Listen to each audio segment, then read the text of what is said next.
vibes over there? Indeed, I am. All right, we are live officially. Hello, hello, everyone. Welcome to the inaugural Altered Weekly Online League stream, also known as AWOL, brought to you by ABC, the Altered Broadcasting Coalition. Please don't sue us. And what better way to start a stream off than with me, Blue, your host? And joining me today, despite all I did to try to stop him, is Cole Robbie. How you doing, Cole? Good, good. It's a lovely 76 degrees out here in the tumult. It's a little bit cloudy. There might be signs of a storm incoming today. Maybe a little frost, maybe a little ice. What do you think? Yeah, we definitely could have a trial on our hands of some sort. But now we have to get to back to more important things like me. And everyone watching is probably wondering why we are dressed up so nice. And that's because, like I mentioned before, this is the inaugural stream of the AWOL channel for the AWOL Season 2 Wednesday Kickoff Tournament. We are coming off of an excellent Monday kickoff event just 2 days ago, commentated by both Pandy Andy and the Keelan guy, where we had nearly 120 players with two players going 6-0 undefeated, Tacky Fire and Bria Danwater on Afanis and Kojo, respectively. Interestingly enough, we do have Bria Danwater also registered tonight. But yeah, along with some other popular names. Cole, you have anyone your eye on tonight as far as that top spot? Yeah, we are here for the return of Pluka. I don't believe Pluka received the memo on adding the AQZ to his name, but I am sure he will get there. I'm seeing a lot of new acronyms popping up, and I'm excited to figure out who they are, what team they're on, get Keelan Guy to add them to the Batman dossier. And Pluka did play in the final week of Ace about 3 or 4 weeks ago, but as it's a single elimination, was not a very long showing. So I'm expecting Pluka to come out swinging here tonight for AWOL. Yeah, shout out to Keelan Guy for putting in the dossier. Got it pulled up on my separate tabs here as far as all the new teams out there. But yeah, we also have a new set, which means new cards. We've seen some folks incorporate so far, some not. I'm personally most excited for the new Bravos options. How about you, Cole? Anything you'd like to see as far as some of the new cards from Trial by Frost? So I was working during the Monday episode of AWOL. I have not had enough time to really sort through a lot of the decks, but the undefeated deck was mostly beyond the gate, except for one edition of uh, Rhyme Frost, and that was it. So I'm really hoping to see deck that is a good percentage Trial by Frost and a good percentage Beyond the Gates. Although it does pose an issue for us casting, because I felt really comfortable with Beyond the Gates interactions, but now who knows what you're gonna get. I hate to say it, but Gulrang is looking really good this season, and I'm hoping someone has picked up on the great new Moonatek, and we see some Ocklutes and some Yetis out there in the field. Yeah, I mean, a lot of new stuff out there. I'd be lying if I said I have everything memorized at this point because I don't. But what can you do? We get out there and play our best as far as commentating, and we'll probably see some stuff that we didn't even know was happening. Also, pretty comfortable on Beyond the Gates. But if Monday tournament was a indicator overall, we'll probably see a lot of Beyond the Gates, but we may see some Beyond the Gates as far as interactables with Trial by Frost cards. So either way, we're only 5 minutes out at the moment. Thank you for everyone that has joined us thus far. If you missed the wonderful intros, too bad I'm not repeating myself. We are in the AWOL Season 2 Wednesday Kickoff Tournament. I am Blue. Kohlrabi is with us. Occasionally, you will see our social medias pop up above our names. Feel free to look at them if you want. If not, you're in the right channel. It is a new channel. Subscribe if you don't mind. That would be great. Everyone wants to watch some AWOL. That would be beautiful moving forward and get to see some new people on the stream team as we get week by week on season two here. Any particular folks that you are looking forward to commentating with, Cole? I'm just glad that we have more than just us that will be here. So if you absolutely hate how we provide commentary this night, just make sure to subscribe because there will be other casters. I am currently watching the people rolling in up to the wire. I do not see a Keelan guy yet, do I? Is he still sick? We see Pandy Andy, Rune Folk. We see where is Keelan guy? We got 4 minutes. Is he going to slide in with 2 minutes remaining on the clock?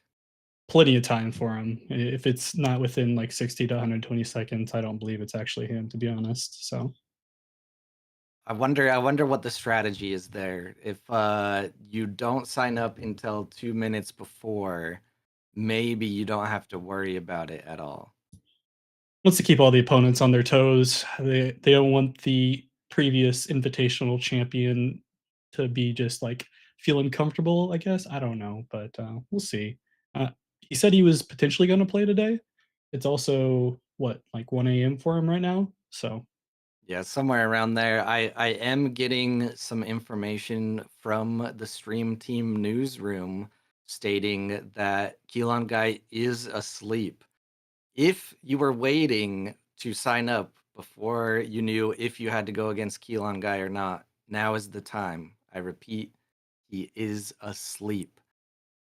who knows what he would have been able to play either. I don't think he would have shown up with the fondness necessarily. He might have even thrown in some new work on the Arjun. Yeah, I have not seen his Arjun at all. I've been mostly talking with him about a faunus. That is another thing that I think can be very scary if people are picking up on any of the new tech in Trial by Frost is a faunus. So I mean, I long ago said that the meta in North America is different than in Europe because I'm very used to esports and League of Legends in the EU or Asia versus North America is a lot different from each other. And I was actually initially told that North America and EU are going to be about the same because North America is all about winning and blah blah blah. I don't think that's been true with Altered. I think the EU is very strict and, cookie cutter, keeping everything just wound tight.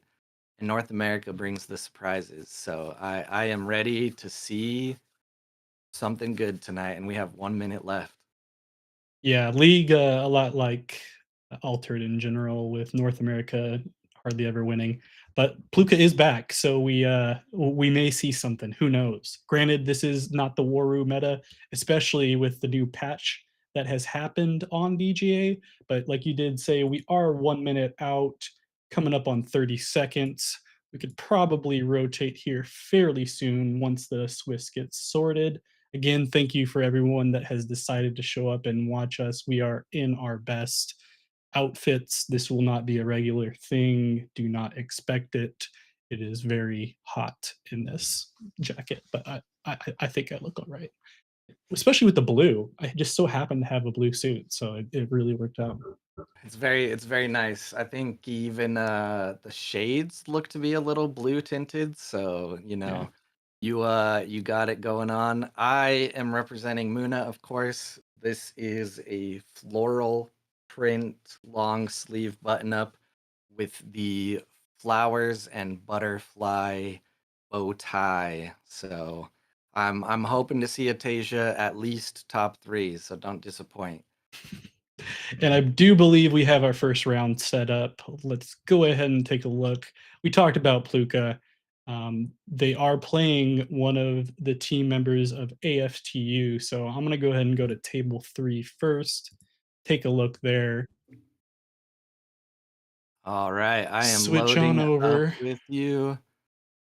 Ooh, they haven't even picked decks yet. So AFTU, also known as After You, is a team from Brazil, and they are a group of friends playing Altered together, mostly out of Sao Paulo. So thank you, Keelan guy, for this doc. It is actually very cool to pull that up and say that.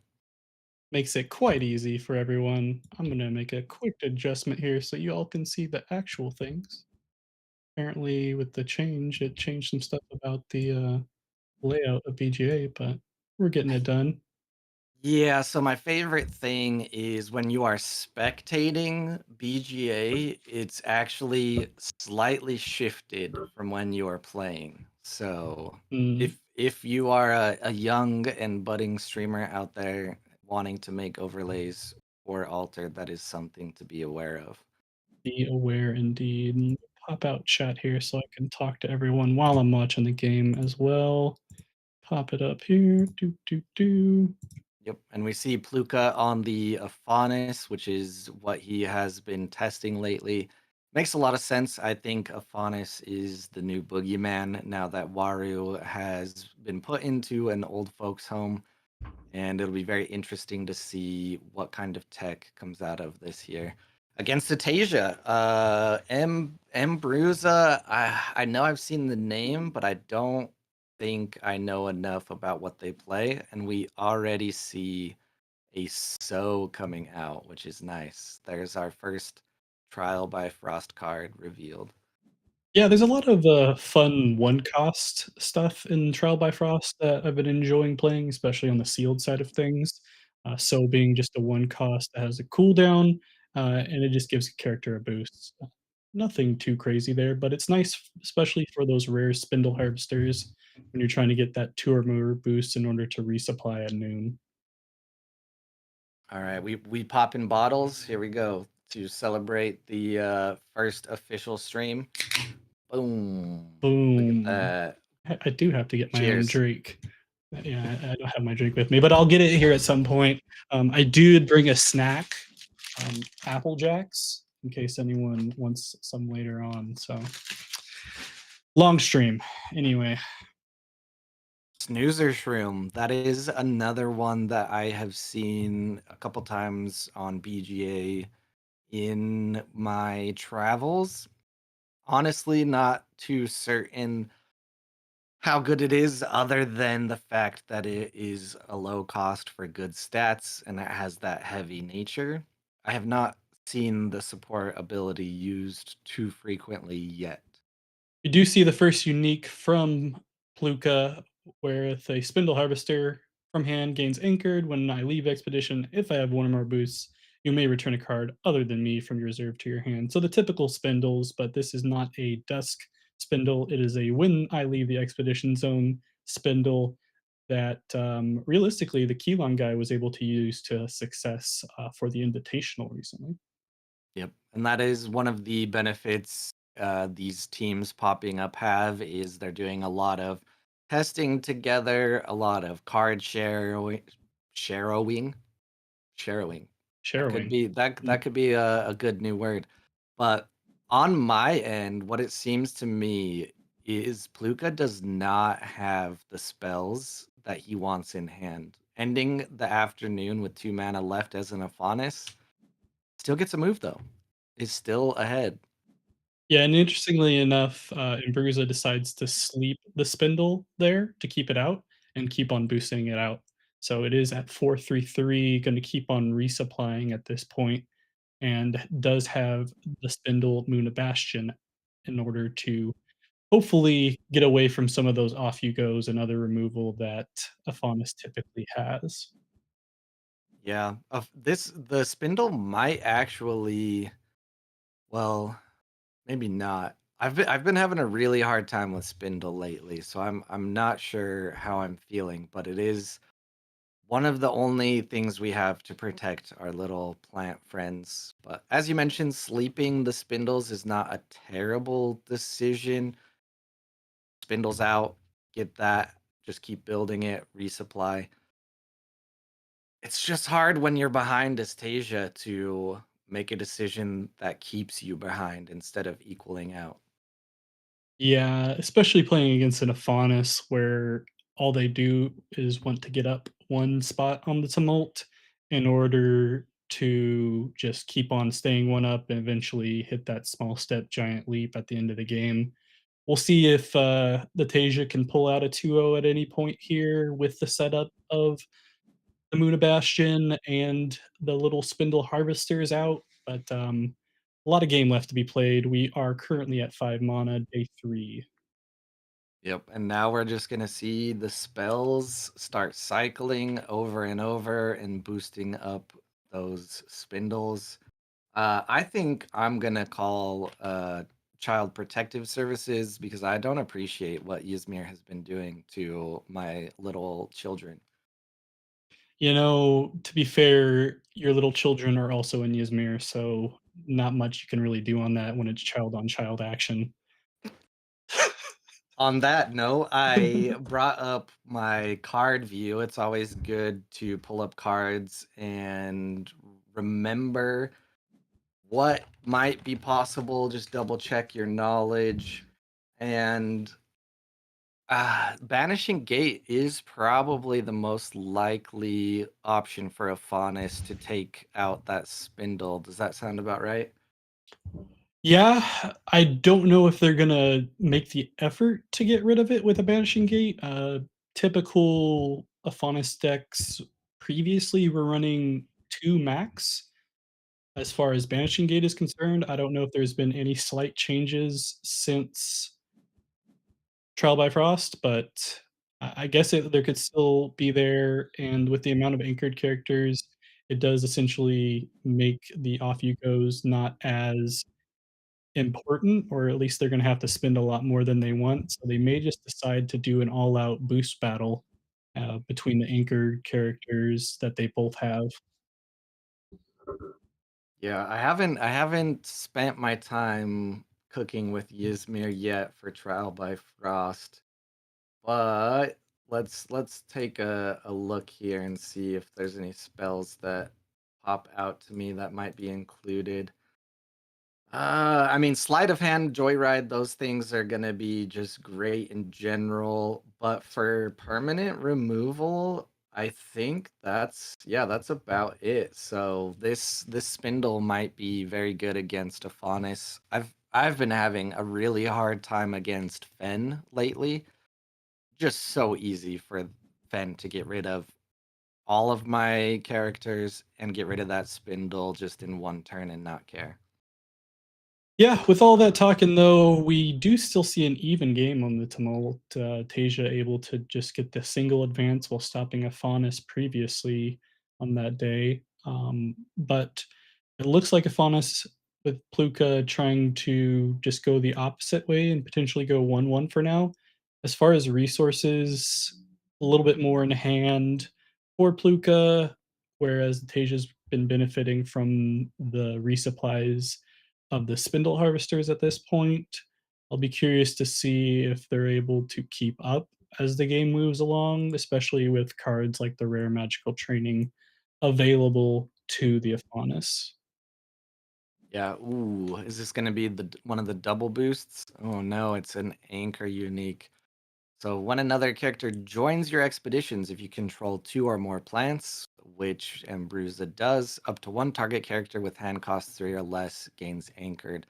So looking at it now, this seems like a very typical plant-heavy anchor deck that's just going to keep growing.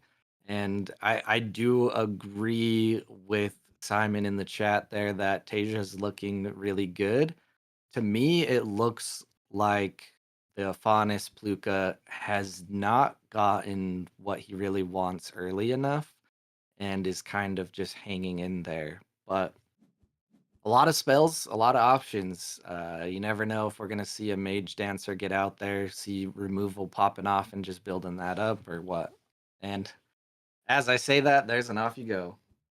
Spending a little bit extra to hit the Jercana, Jercina, I don't know what it is. Anyway, hitting one of the cards, able to go up on the companion expedition.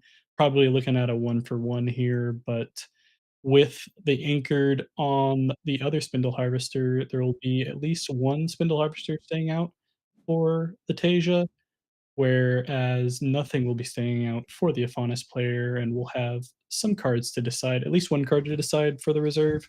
They will be able to return, I believe, yeah, the, helping hand there, and we'll just get rid of the off you go.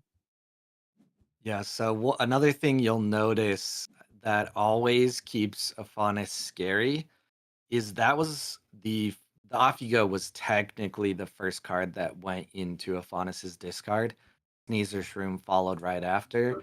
Meanwhile, before that, Tasia already had 2 cards in discard and now just added 2 more.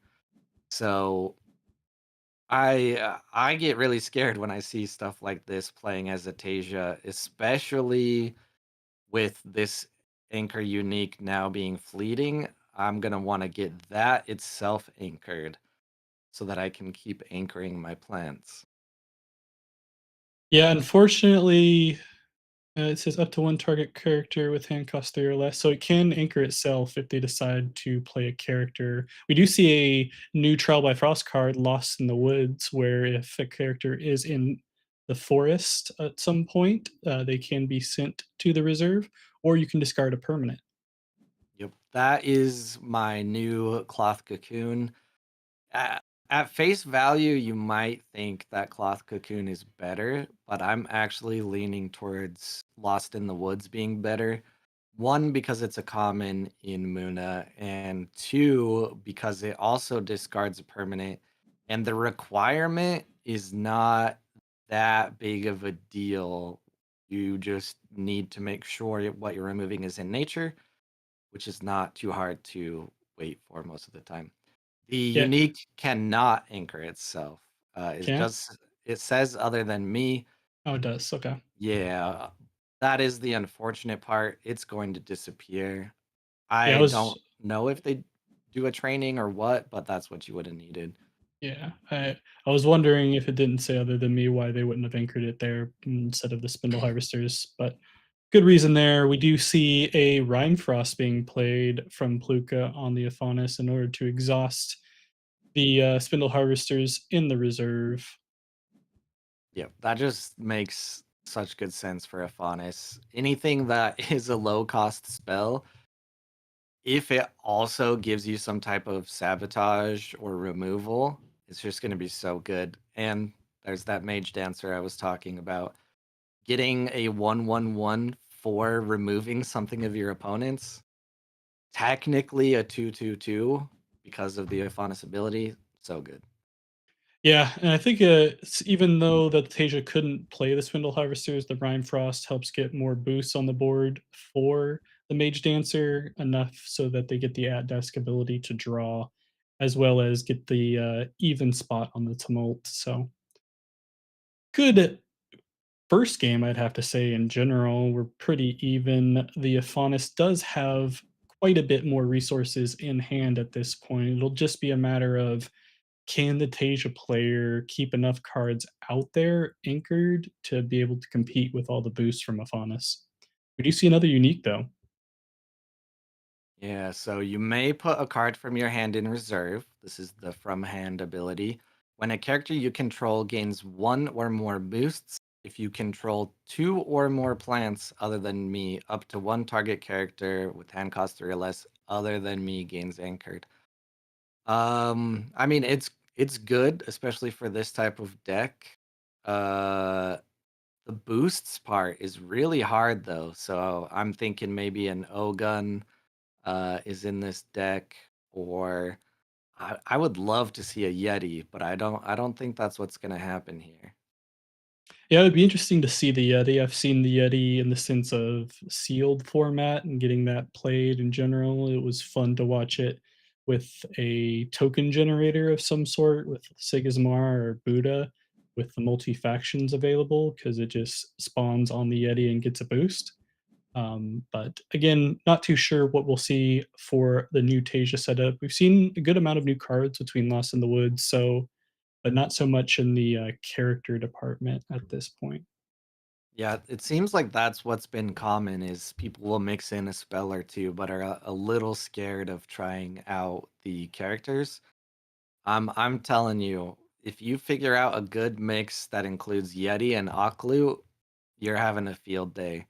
My only issue right now where I can't fully say what to do with each is that I don't have enough rare Aklutes. So, but it can be scary, especially with Tasia. We do see a pretty big Mage Dancer on there. 3 mana left for Pluka and nothing left to play for the Tasia player. So go ahead, play a Magical Training, get some more boosts, get high enough on the companion side to take that. Doesn't look like they have any other characters to play, and it'll go 1 for 1 once again. Yep, that lovely little box you'll see underneath me will show you how many cards Pluka is going up to. This is kind of what I mentioned earlier is if I'm Tasia, I really want to think hard before I give Afanis even a one zone lead. And I know that keeping the spindle around was good for the resupply and all of that, but it did cost the advance, and now we're neck and neck. 7 cards, 9 mana. That's a nightmare in a Faunus to me. Yeah, we're definitely in the spot where I think the Spindle Moon Bastion has helped with removal of their anchored characters, but they're also both 2 away from advancing and probably can't even afford to go 1 for 1 at this point against the Afanis, and desperately needs to look for a 2-0 here, I'd have to imagine, just to avoid any type of small step giant leap play. Yep, and if you've ever played Muna, that is incredibly hard to do. Even with 8 mana, there's very little you're going to be able to pull off that will give you a double move. This is a situation where playing a Hydra like wouldn't even do anything for you. It'd probably lose you the game. So you're gonna, I don't know. We'll see. And then yeah, small step. Can't forget the small step. Yeah, as far as I mean, realistically, if Muna had more options to sabotage, which it doesn't, this would be ideal here in order to get rid of the characters such as the Mage Dancer or even the recycling of the Helping Hand.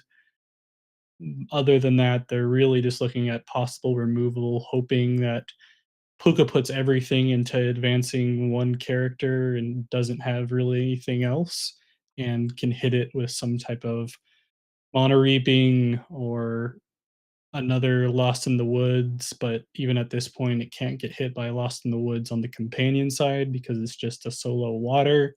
So it'll be interesting to see if the Tasia player has anything as far as removal. I think that's their really only option in order to compete with the Mage Dancer with so many cards in hand for the Afanis.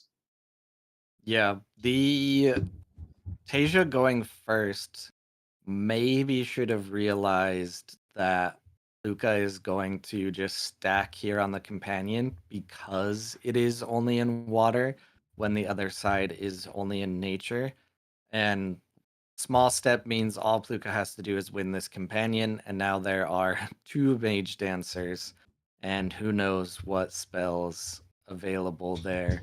1 mana for Tasia means she's going to get a Spindle Harvester out there at most, and Embers has been playing rare, which means it is 1 nature. So, Afanis needs 1 spell to tie it up. Or not even tie it up. I keep forgetting that Mage Dancers get their own boosts, and then Afanis can boost. Afanis just needs 1 spell to win the game, basically, right here. Yeah, and especially since we saw both Mage Dancers being played to one side, we can almost guarantee that they have a small step giant leap. Otherwise, they probably would have looked for a 2-0 instead of just a 1 for 1. Um, But we do see a So come out to boost up some of the characters a little bit, get folks anchored. 4 monolith for the Afanis just needs 1 more spell to be played. We see the magical training, not much left for the Tasia to play. We're more than likely gonna see our first small step giant leap to take the game for an Afanis player. It's almost like we're back at Beyond the Gates once again. Yep. Very, very interesting. This Tasia deck has absolutely no interaction besides the one Lost in the Woods. We did not see anything else, and Pluka just says, so what? And there we go. With 9 cards in hand, there's got to be a small step coming right now. Yeah, it would have been really nice for the Tasia player if instead of the So, they had potentially a Beauty Sleep to hit one of the Mage Dancers, but, yeah, we're hitting the GG, and Bruiser says GG before Pluka even does, so I think everyone knows what's about to happen here. The Yep. anticipation as we see more stuff boosted up, and drumroll, small step, giant leap. There it is. A very good showing from both players. So far, exactly what we were expecting, where there's really only 1 or 2 Trial by Frost cards entering. And I get that's how a lot of the more competitive players are going to do it, a lot less risky, but hopefully we see something new and spicy coming up. For sure. For anyone that has joined us since we started, this is the kickoff tournament for AWOL Season 2 Wednesday. We've only seen one game. We're in the first round of the Swiss. We'll probably pop into another game here shortly. Anyone in particular you want to take a look at, Cole? Yeah, I like to take a look at who's progressed least, but that is not always a good indicator. Let's go table 4. I do recognize Ray Feed, and their table, according to BGA, is not super far along. We got, oh, what a classic matchup right now. It is English versus English. It is America versus soon to be America 2, Canada. Yeah, welcome to And the 51st state, guys. For anyone that's Canadian watching, I know some of the Canadian folks that are on the French side of things may be watching a French cast, but for anyone that's speaking English and is in Canada, this is maybe an indicator of what's going to happen. But either way, Altered is concerned. We do see 2 Muna-based heroes, Rin and Orchid, and Argent and Spike. Welcome to Argent and Spike. A lot of characters on the board here, some new ones as far as Trial by Frost is concerned, and 2 uniques available for the Rin. yep, so we see a floral tent in the discard for the Arjun, and we see 1 in the field for the Rin. There's a snoozer shroom. I am still very surprised that snoozer shroom is the standout in Muna so far. And then, of course, so the Dracana unique is I gain anchored from anywhere, and then at noon you may put a card from your hand in reserve. If you do, resupply. And then the Kodama on the other side has a classic I gain a sleep, but from reserve. And if you control 3 or more characters, up to 1 target character gains a sleep. Are both of them playing Festival? That is Probably. the question. Yeah, we do We see have the not seen it yet, though. yeah, we do see a Kitsune unique as well. I don't know if you read that one off, but it allows both players to resupply, and then from hand, up to 1 target character gains sleep, you may have it gain 2 boosts. It most definitely seems like some type of festival-ish decks, but we could both be wrong. We see a lot of anchored characters out for Arjun, currently 3 anchored, one of them that is also asleep. Would be a pretty easy festival play next turn, assuming that there's no removal for the Rin, as they have 6 cards in their reserve Ouch. at this point. Yeah. That hurts. I think just reading through all those uniques and the snoozer's room, there's no way the Rin is not playing Festival. That's so much sleep to have in your deck to not be playing Festival. Uh, this should be interesting because they are neck and neck right now. The Rin, however, is double stuck on a single sub-region on both hero and companion side. Interestingly enough, assuming that some of these character or heroes are using Lost in the Woods, there is only one expedition in Forest at the moment. Forest requirements for Trial by Frost have been plentiful, I think is the right word. There is a lot going on there between Persephone, Demeter, magic beans, variety of things. I'd be interested to see someone get those involved, but in the meantime, oh, we do see Tom in the spectators as well talking about French Canadians. Too bad he can't be here to listen to us talk about the 51st state. But either way, we'll see a even tumult.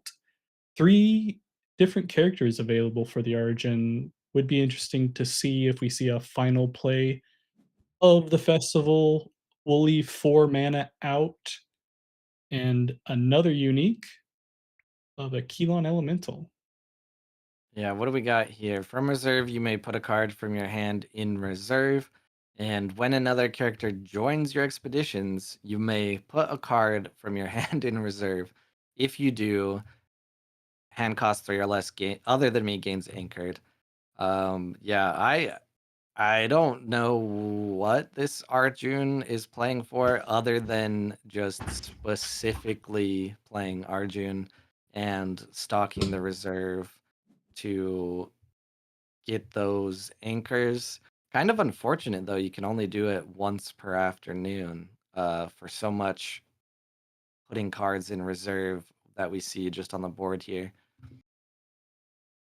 Yeah, it does seem like Floral Tint is a popular card for the Muna players. We do see a out of faction Dong Shin, The where at dong has hit the board. you That normally sounded worse than even I thought it would. yeah, That's amazing. you normally have to pay extra for that, but, Uh, for Altered, you just see it.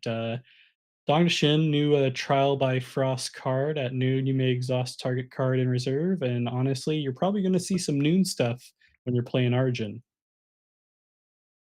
yeah, let's see. May yeah, that is interesting. I mean it's three, so you can anchor it. What do we have here that's gonna anchor it though? The so, yeah. Probably the support ability from the so is going to lock that down. You The may put a Aja. card from your hand when another. Yeah, this is interesting because there's so many different options here, but only one mana. And do you anchor one of the uniques or oh yeah, double support ability, so the Aja and the So Yeah.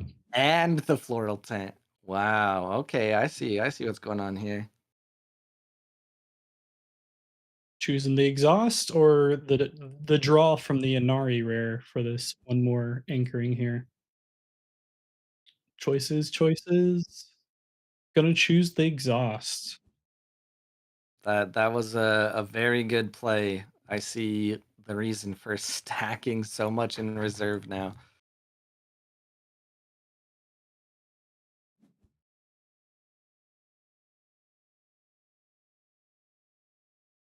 And someone in chat saying there's a guy named Revert Waru on the participants list. Good guy. Anyway, we do see a stack from Reified on the Ren and Orchid to try to, it looks like, prevent a 2-0, but there is still 3 water stat available, and I don't know if there's anything available that's gonna be able to add 1 more water stat to prevent a 2-0, even with the sleeping of the Dong Dashin.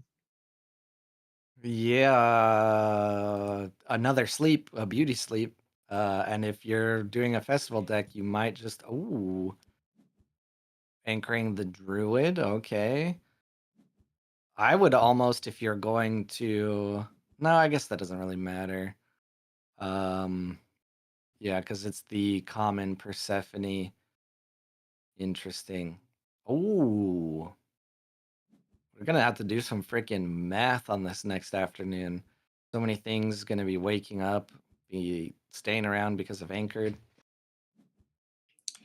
We are one away for the Origin. It's honestly weird to see an Origin being played and it not being festival associated. Thank you, the Keylon guy, for that. But we may be looking at 2 stacked sides here as far as anchored characters, uh, but it doesn't really benefit the Rin to go 1 for 1 here, so they're gonna have to find a way to remove some cards on that companion side or be able to compete. Yeah, so they have the fleeting condition. They just need a sleep and anchored, which if you were going for festival and you were already losing, you might have wanted druid to go to reserve, so maybe not. What do we got in the chat here? Looks like Uh Reified's maybe giving up here. oh yeah, you got it. Good game. Also, I just realized the player's name is Fraise Rhubarb, strawberry rhubarb, I'm pretty sure. So, lovely name. Or phrase rhubarb. Phrase is strawberry in French. Yeah, working on that French so we can, move to France and have a bunch more locals opposed to here in the States. But then you guys wouldn't have us talking here speaking English to everyone, so you're welcome.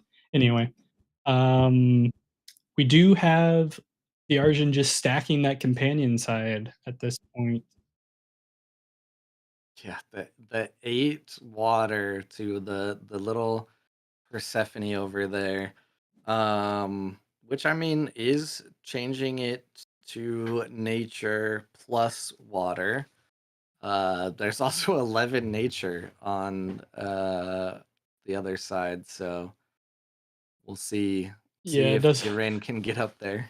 yeah, it doesn't really make much of a difference if they decided to have something to switch it over, like a rare magic beans or something, but,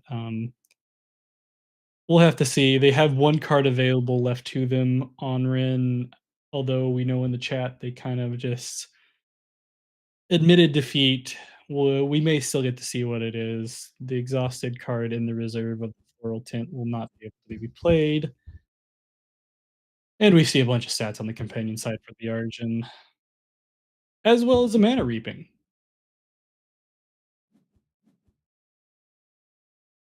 just to anchor for good measure for next for ne for Oh, next game. the cute winter outfits. 666, let's go. Able to cover that water stat that they didn't have before, but, they may need a little bit more. Just a little bit. Yeah, and there we see the pass and end. Oh, thank you everyone for joining us in the chat here. It's not always easy to respond, but we do see you and what you say. Maybe we have a second here if you want to say hi to your mom or shout something out. Ooh, we are in round 2 is starting to fire up. Round 2 already?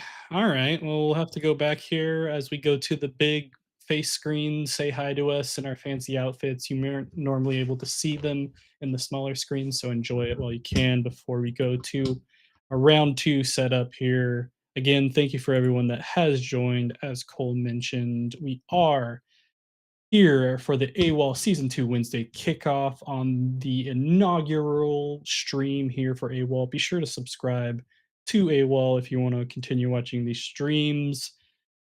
Swiss round 2, let's take a look at what we have available here. We are only in round 2, so maybe I'm looking for random players here that I haven't seen play for a while.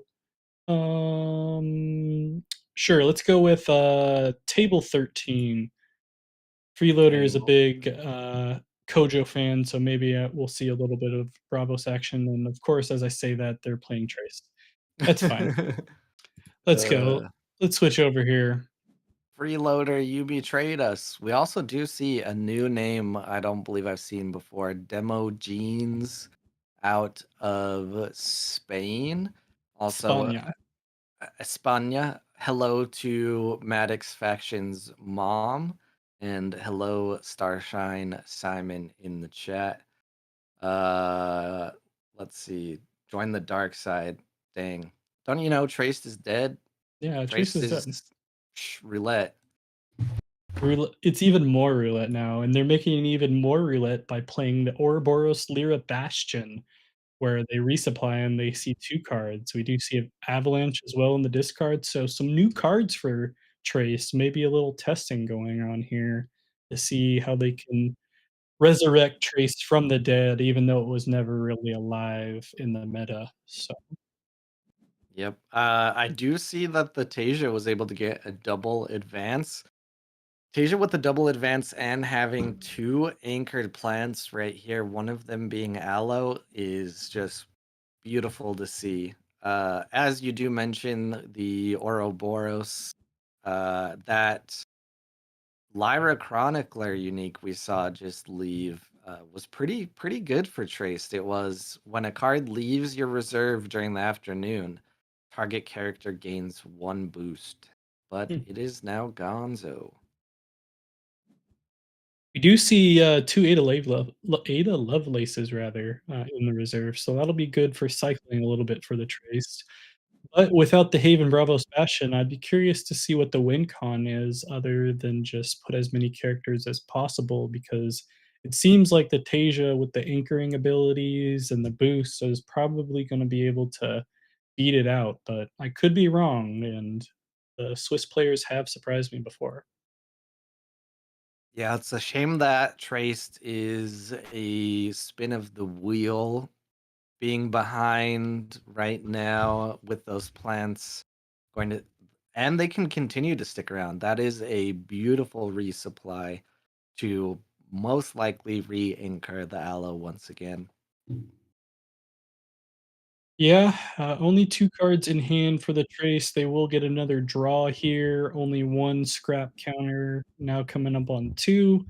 They'll hit the Dr. Frankenstein, which will let them resupply, except it won't be an actual resupply, but you get the idea, and we'll see another card come out.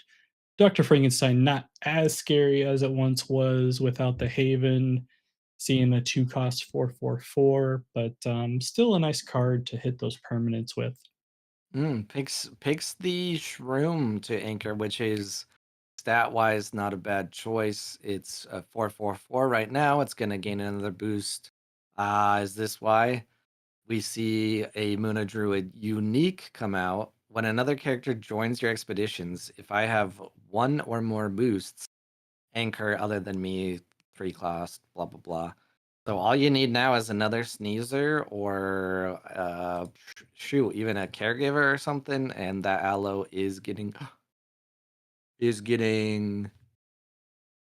not anchored. Oh, Keylon Burst has hit the building.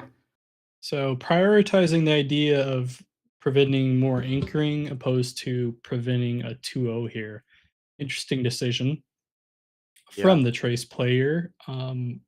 Not afraid to go behind, I guess, is the idea, because the Druid will still anchor the aloe vera, but I guess it caused the resources of the everything to be played, and I I don't know, it still seems like a lot to give up just a Keylon burst there, but maybe they have something in mind from what's in hand and in the reserve. Yeah. Freeloader, I believe, is listening to our voices while playing, which is a very dangerous thing to do. I'm just gonna say a very terrible mistake there. Should have Keylon bursted at least the aloe because the Sneezer Shroom was already anchored and that Muna Druid unique, while a good unique, cannot anchor itself. So you just hate to see it. I hope he just cries. I'm just kidding. Yeah, because everyone knows that casters are inherently better than the players that they True. cast for. True. If you've kept up with any type of card games, esports, or whatsoever, The players do not Aklu! the players don't have the problem with this at all. They don't complain about this, and because they just recognize the superiority of the people that talk about the game opposed to playing it. So we do see a unique occlude if you want to go ahead and read that off. Yeah, I do not like how it is a 5 from hand. It's a little more pricey than the regular, but it is when I gain 1 or more boosts, draw a card. Ooh, you may put a card from your hand in reserve. If you do, I gain 2 boosts. That is the when played from reserve ability. You know, I do like it. But I think I just like how much you can exhaust when you play the rare occlute instead. Uh, if you don't know, if you play a clue in Tasia, that's going to be 1 exhaust. If you already have a Yeti out, that's going to be 2 exhausts. And when you play that occlute from reserve, the rare gives itself a boost. That's going to be 3 exhausts, which would be amazing to see against Trace right now. Yep. We do look at the trace being able to hit the fifth scrap counter, potentially taking the hero side. They will take the hero side, in fact, and we do see a new card in the big boy of Gabil, Gibble. Um, Either way, we get to Gibble? see it. Gibble? I'm fine with Gibble. Gibble sounds a little too weird. But it does create brass bugs. So a lot of new cards being played with here for the Traced. I was curious if the idea was to play some stuff with quick effects, especially with the Ouroboros available. So they do have a little bit of that, but not as much as you would see from a Sierra type of deck, for example. But we are adjacent for the Tasia, 2 anchored characters, so a lot of stats already on board. Not the ideal situation for the Traced, but they are online, so maybe we see a big comeback here. Who knows? Not me. Well, I kind of do Yeah. know, but It either is way, very interesting that we didn't see the Gibble support ability being used, but I am not very well versed in these cycle decks. I think this is something that's gained popularity a little more recently, especially with Sierra. So it's interesting to see what Freeloader has planned here. And earlier jokes aside, I believe it is Freeloader that has the most placements on 39cards.com. Hopefully, I'm not getting people mixed up, but very, very good player. And I am stoked to see a bunch of new stuff happening in this game. we do see a new unique, the Ysmir Stargazer, where if a card leaves your reserve during the afternoon, I gain 1 boost for each card in your reserve. So would be nice as far as being able to get some boosts and potentially combat that hero side, but they will also have to stop the companion side at this point. So should be interesting to see if they're able to pull off a little bit of a comeback and go 1 more day at least before we see the end of the game, but it's not looking hopeful, but here we go, cross our fingers. Yeah, what can I was gonna say that's perfect. Playing something that's going to leave your Keylon burst on the table to see what else the Tasia puts out is probably your best bet right now. It's exactly what Freeloader does. If he needs to get rid of this Sneezer Shroom for now, it is still on the table. And if that Occlute was a normal version, a rare, that might have been an option taken away. Oh, I do see a ouch. Lost in the Woods being played, some of the new removal, pretty much everything has forest at this point, so that unique is gonna get hit hard. It is only 2 mana from reserve, but there is only 3 mana left for the Trace player, so it is not looking ideal at the moment.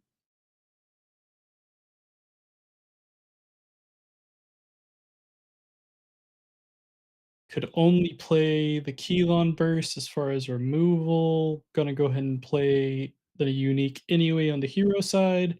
Probably gonna do a double discard to get some boosts here. They do hit the 1 mana Amelia Earhart to be able to be played. I had to, you know, provide my services to the Discord here. And this With that, is, I am so sorry to say, but this is a Swiss tournament. No one is counted out just from 1 loss. So very easily could be a return in the other direction going forward for freeloader. Yeah, fun cards to see played between the uniques and the new Trial by Frost cards. So see some new stuff happening here as we switch over to the big faces once again. We go to see what else we can watch in Swiss Round 2. Once again, thanks to everyone that has been watching thus far. We are watching the AWOL Season 2 Wednesday kickoff event with myself, Blue, and Kohlrabi on the helm of commentating. Yeah, it Nothing too looks. crazy, but what do you got for available games on the Swiss here? Yeah, I'm thinking we go to El and Runefolk, both friends of the program and great players.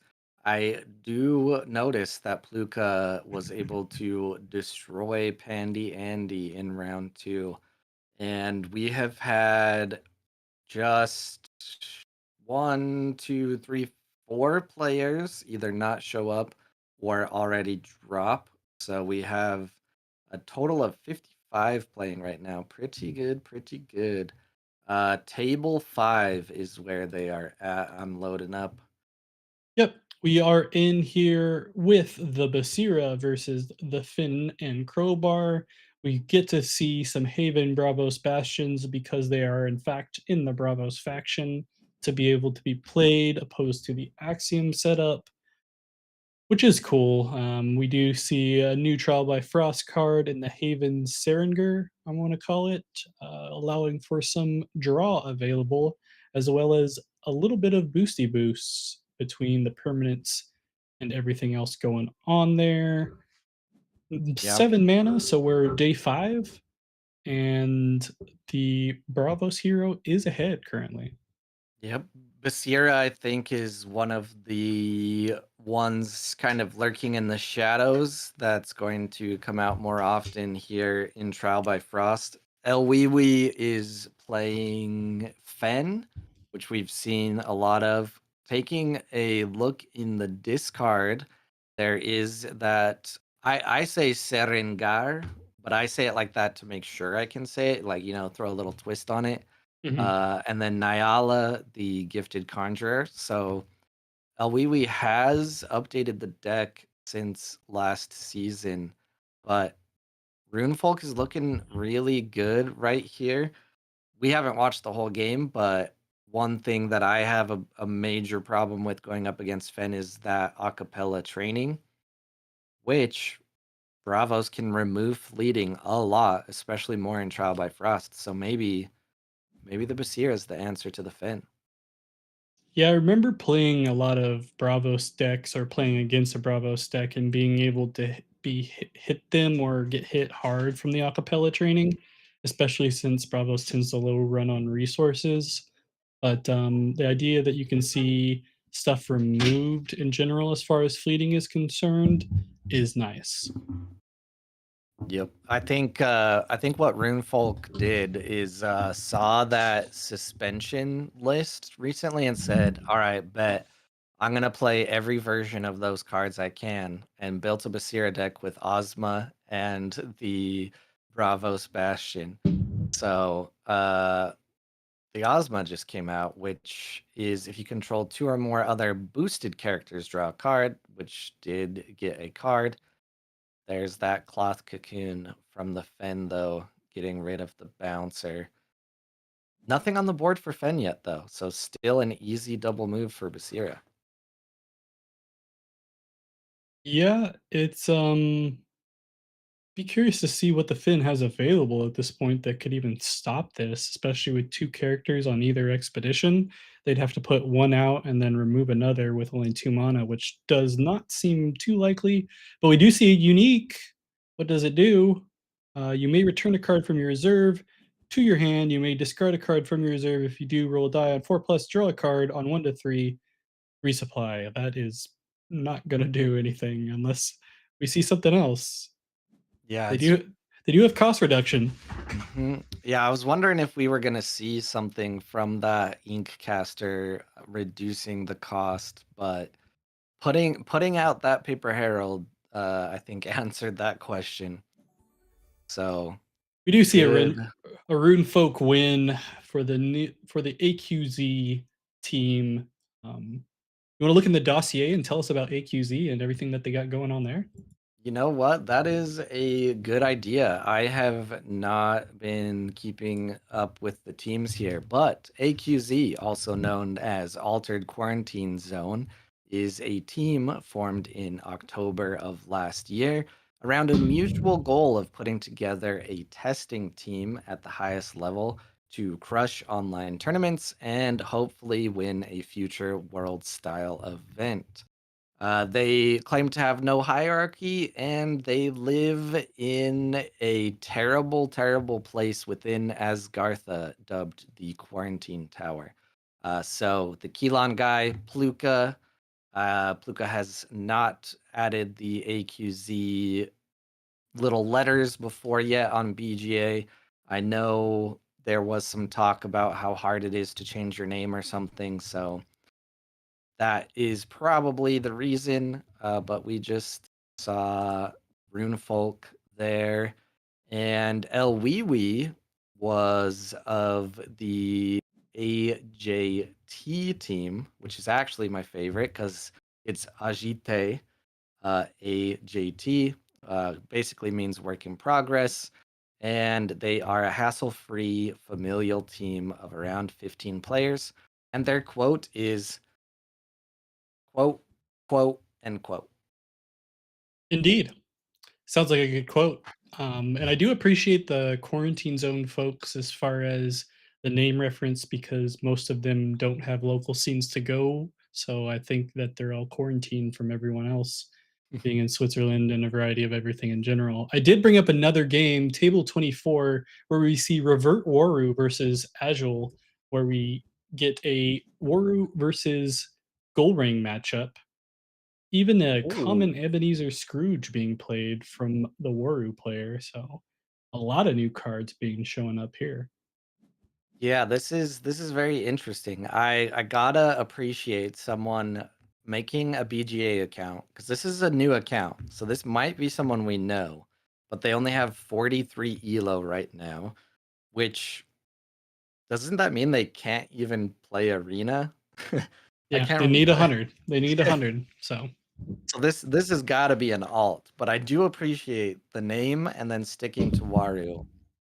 Real quick, you are an Ortis player, Blue. Without getting into the whole drama, what do you think Wario sees and does here with his new change? well, getting into the drama because that's what Ortis players are about apparently, and according to what you have to say on everything. Uh, there's a it seems like there's potential what you can do with Waru. I do think my personal opinion on it is that I'm kind of sad that the token got taken away more than the required sleeping. The required sleeping sucks for sure, but the idea of the token being taken away is mm, hurts a little bit more, at least from my perspective, because there's a lot of uniques that require a certain amount of characters on the board, and realistically, Aurora was even better than Sigismar as far as getting characters for a following turn.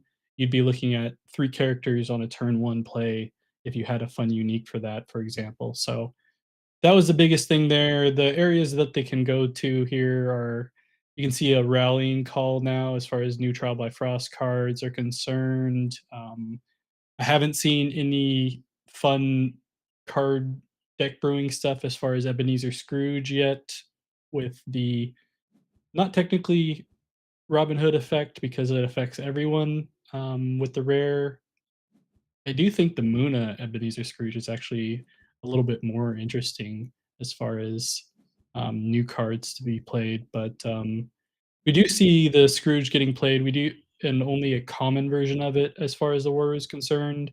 So I'm not sure what the idea behind that is, other than just having a 3/3/3 stat stick.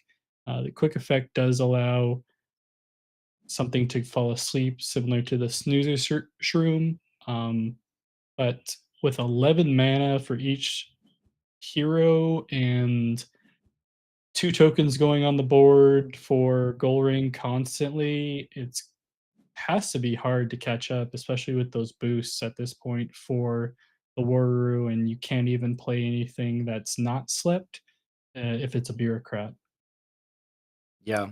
I think a lot of the mentality that makes playing Wario really hard right now is kind of the concept we've been talking about a lot tonight, where it's early in the second set. Most people don't want to completely revamp their deck. At most, they're going to add one or two new spells in or things to test them out. Whereas I think for Waru to continue to be strong, he has to go back to the drawing board. And that rallying call, to me, is a really exciting card with the fact that bureaucrats are auto slept, and the Night Warden as well, just in itself, is also very interesting. But yeah, this Ghoul Ring is pumping out some stats, but Wario, oh, there's the sticky note. Wario's not hurting for stats here with how much mana is left. Uh, Interesting hitting the Jeanne d'Arc there and putting more stats on the board. I guess it prevents it from happening at the end of the day and just gonna give up on that side potentially, but interesting play there. And I do agree with Caleb in the chat overall as far as the, Bastion hit and the Ozma. I did enjoy Ozma as a Wordis player, but the idea of having a card that's has to be in every single deck for one faction, 3 all the time, no matter what, similar to the, Bravos Bastion, it does put a pretty big target on its back as far as no variety and everything like that. One of the things that's cool about a Faunus, despite its domination in general, is the fact that there's a lot of variety in deck lists for a Faunus. Similar cards, but the amount of the cards, the commons, the rares, so on and so forth, makes it a each one their own monster to kind of beat a little bit. We did see the, mobile armory come out of the Gold Ring, which is a pretty cool card that someone might have done a video on at some point when we were doing, pre-release stuff that you could probably check out on their channel that's gonna show up occasionally below my face, so yes, good call out. I wonder what it feels like to be given a card reveal. Wouldn't quite know, but carry on either way. This is looking interesting. That move on the Jeanne d'Arc might have been a smart one, as you mentioned, not having to deal with those tokens sticking around afterwards. Um, I, I there's just a lot that could go on here with so much mana, so many cards. It'll be very interesting to see how this plays out. Waru has card advantage. yeah, and we do see Oro play a unique Paper Herald for 1/1. When an opponent draws one or more cards or does resupply, create an Ordis Recruit soldier token in your hero expedition. So it's a little bit of a Quetzalcoatl there for one cost, but we'll see if they're able to stack up here and stop both of the sides here from the goal ring. The unfortunate thing that we see now, especially with the nerfed Waru, is you're playing bureaucrats, they're gonna be slept, and they do have no stats to be able to stop things like this as far as a stack is concerned. You can use a Sandman to potentially try to sleep another character other than your own, but, not sure what else that they can do here. Yeah, I just realized or just saw that Jewel passed already with 9 mana left, so Waru's just here to work away. I would love to see a rallying call right now on one of those attorneys. But I don't know if it's gonna happen. Interesting removal of the token there opposed to the Moth, but they're probably removing the Moth here. But it's not really gonna matter because they don't have anything else to play, and there's still 1 stat left on the board. Doesn't matter how much you beat them by on the expedition, all you need is 1, and you take the victory. Yeah. So I am in no way, shape, or form an Ortis expert, but looking at the discard pile for Revert Waru, I see a hypothermia and a tiny gel.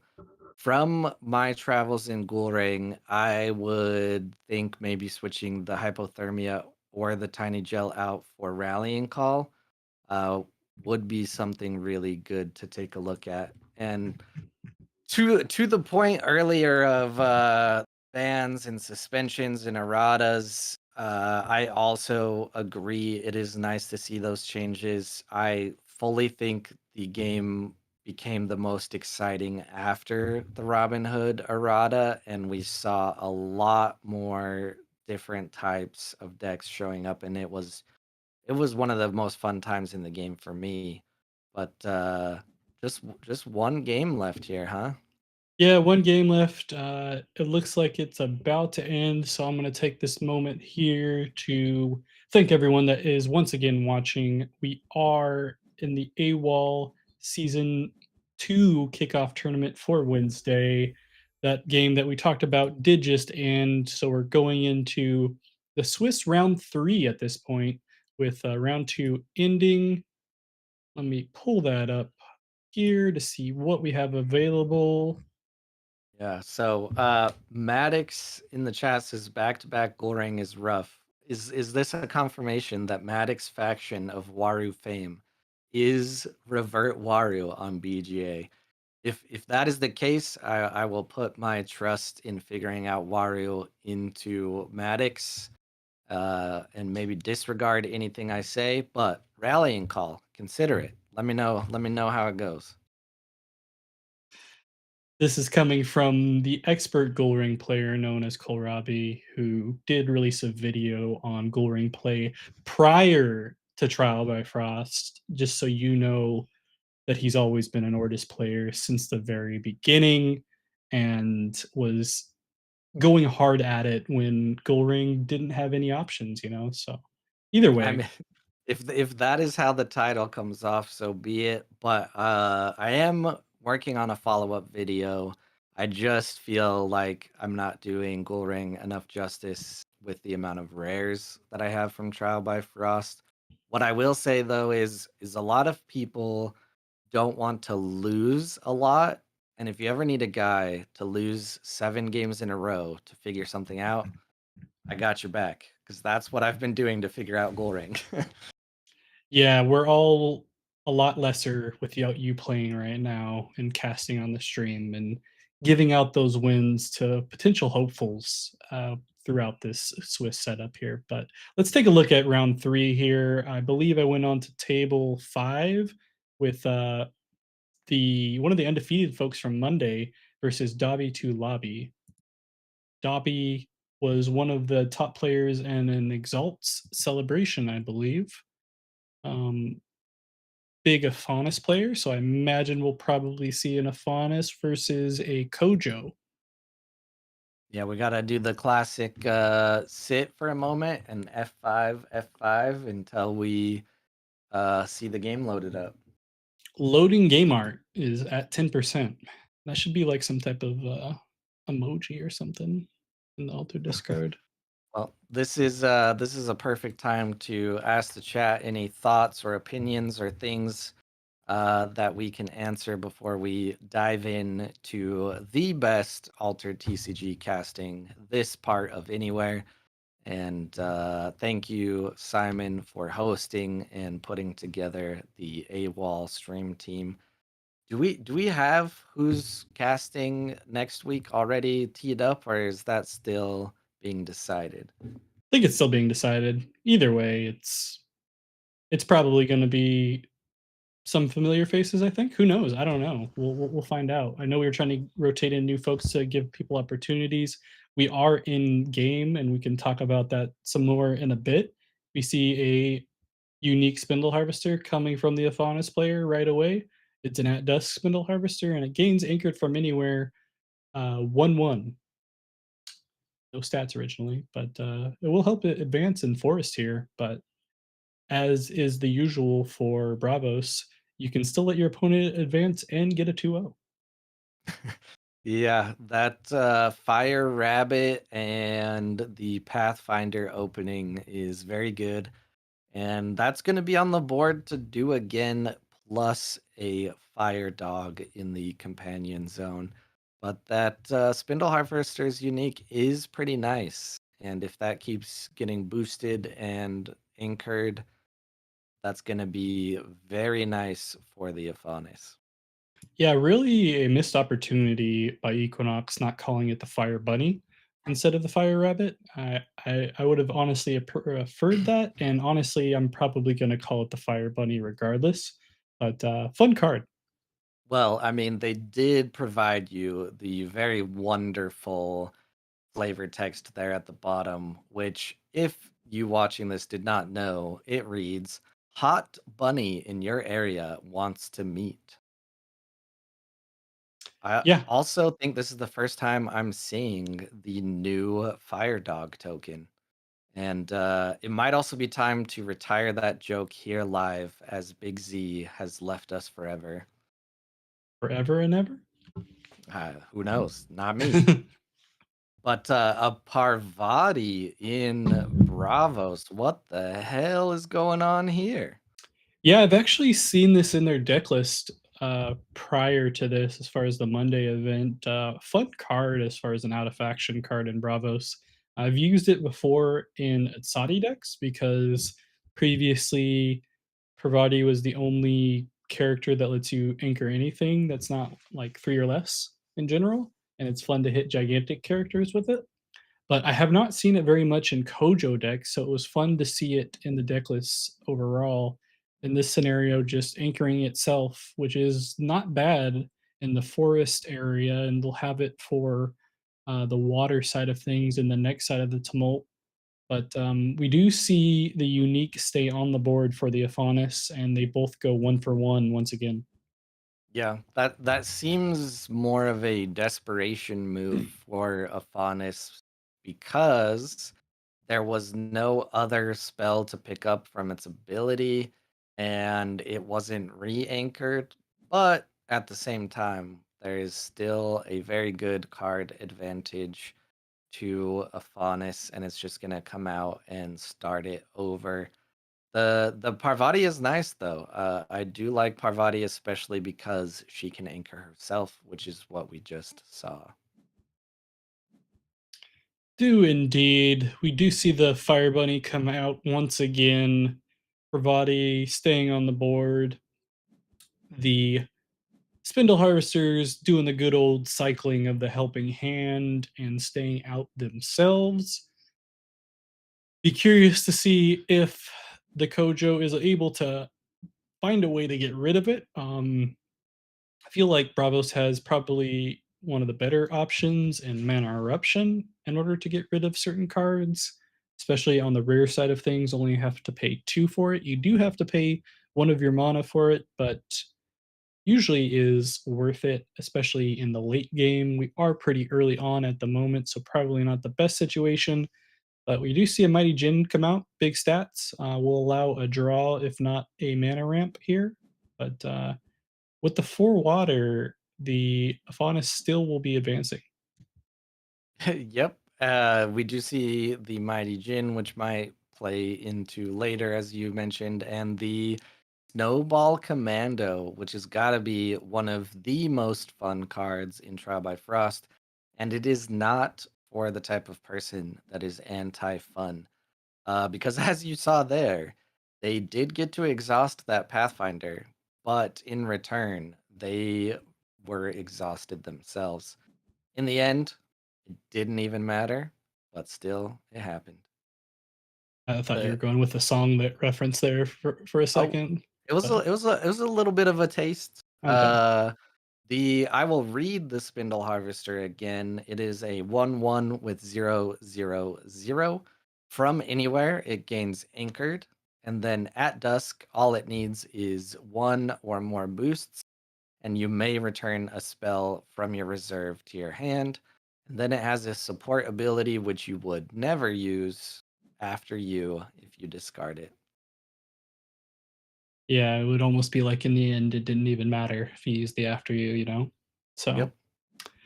But we do see the Parvati being played again. It is fun to see the Snowball Commando come out in general, as far as new cards are concerned.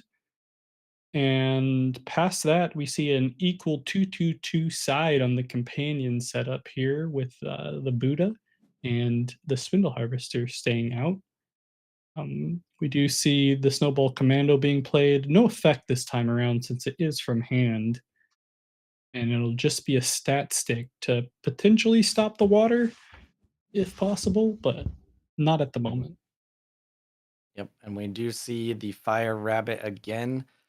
As for your earlier comments, I'm wondering if it's a translation sort of thing where bunny and rabbit are a little different going from French to English. Because I believe the flavor text in French, since it says bunny, is a little different from a conversation I glanced over before.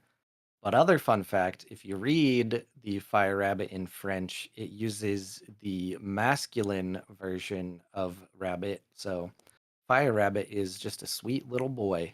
The more you know. Ooh, the sleigh. The Magic Sleigh comes out. They are up in the water side of things, so we'll get a double advance, assuming that the Aphanis is not able to put any more stats on the board. Which honestly is a good little counter to, the Afanis gameplay in general. Typically, you could think that they're just trying to go 1 for 1, and then all of a sudden you're playing a Magic Sleigh and getting 2 out of it instead of just 1 on a 1 for 1 setup, and not so much in danger of a small step giant leap play. But, we do see the Helping Hand come out to remove fleeting from the Spindle Harvesters, interestingly enough, and be able to give a boost to the Snowball Commando and prevent that double advance. Yeah, that is a very clutch move. And as mentioned before, that spindle harvester is very good. I think everyone's a little surprised we haven't seen it taken care of yet. I do really enjoy where the tech for this Kojo deck is going, though. While Afanis is ahead and very close to closing things out, that sleigh is still there with the Parvati. Still very scary. I think the small step, though, is what really seals the deal if Afanis gets one more advance here. Yeah, it's interesting specifically on the Kojo side of things as far as taking care of that spindle harvesters. In the Discord, only bunny rabbits available, 2 cards in hand that they just drew, which makes me think that unless they decided to mana it, they don't have or have not run into any type of removal like a mana eruption. I don't remember offhand if they had that in their deck list or not, but still interesting as far as that's concerned. You did mention the Magic Sleigh is still out there available for a double advance, but we are not on a Buddha turn, so they do not get a free Fire Dog on the right side. But yeah, let's see what they can do. Yeah, you were saying you know what this card is in hand for the Kojo. I might have missed Oh, it. I don't know what it's in hand. I know that they just drew both of those cards, so it is a new Mm, card and it should be up in the air and it could be a removal. But the idea I was saying is since they played everything that they've had at this point, mhm. unless they have modded it, they have not hit any removal between mana eruptions or possibly even intimidation. Which, if I remember correctly, if I was thinking about the deck list, I believe this Kojo and Buddha player may be only running intimidations instead of any eruptions, but Mm. I'm not entirely sure. Which would be very unfortunate to hit either of these cards with. You don't want to increase the life of that spindle unique, and you don't want to reset the snowball commando. But you have to stop Aphanis from. Ouch. Hmm. Yeah, big removal there from the Aphanis player. Intimidation might not be bad if you can slow play the Aphanis, but with so many small cost things available to them, it would be difficult to do that. They are currently up with 3 mana left, but with only 1 card in hand, they're gonna have to play on the right side to prevent any advance from the Afanas in the case of a small step, and hope that they get the double advance from the sleigh. We will see a sleep though, and they may get the sleigh here, but we're probably looking at a small step coming from the Afanas to take the game. Yep. This is I feel like this is why it would be really hard to balance a Faunus if he truly is too strong. A big part of it is because of how many spell options just exist in Ysmir. And like seeing everything that just came out there, there was a beauty sleep, and off you go, a helping hand. Those spells just exist. And if you tweak a Faunus too much, it might just all fall apart. So I wouldn't be surprised if he's next to get a look at, but I don't think it's quite as easy as Waru. Yeah, I mean, realistically, the beauty sleep was cool for boosting and everything like that. Um, don't think that they could have won that side either way, but we're probably looking at a small step coming here. We do see a Haven Bravo Bastion come out, finally hit some type of resource gains here, but it doesn't matter. Small step giant leap gets played. It was fun watching the sleigh token move Yeah, just extra yeah, that fast was 2 great. spots, but we don't see the win, and Dobby on the Afanis is able to take the win over Bria Danwater. Bria will not be undefeated this time around as far as the Wednesday tournament, which just goes to prove that Wednesday English North American folks are just that much better than European players, based off of that one individual setup. Because Dobby is in fact on the West Coast, so there we go. How you feeling about table 7? Let me get over there and I can click on it for you. All right. So while you're pulling that up, Simon in the stream chat makes a good point. Small step is a huge problem as part of the Aphanis deck. I personally would love if that card was just removed. I wonder how many hours that will cause a fight in the Discord compared to the Waru change. Be very Well, very interesting to see. yeah, well, to be honest, the general chat's been kind of quiet in comparison to some previous days, so I wouldn't mind it.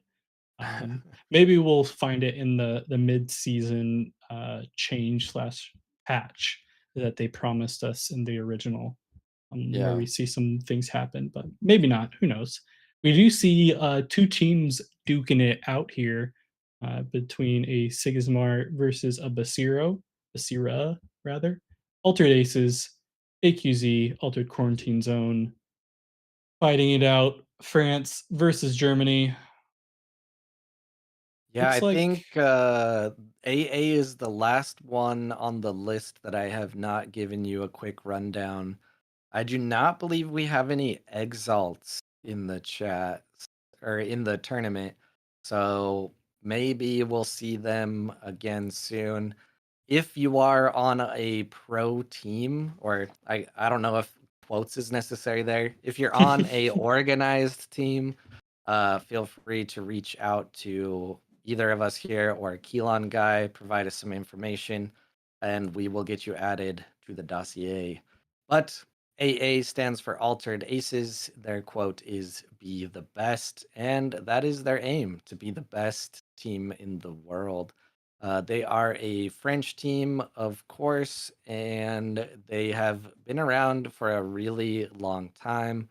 One of the first teams next to Exalts, and they began streaming regularly January of this year. So we see Claudius and Runefolk going at it. Sigismar versus Basira. What are you seeing in here so far, Blue? Before I get into that, just because you mentioned "Be the Best," I have not checked this soundbite ahead of time, but I'm just gonna click it.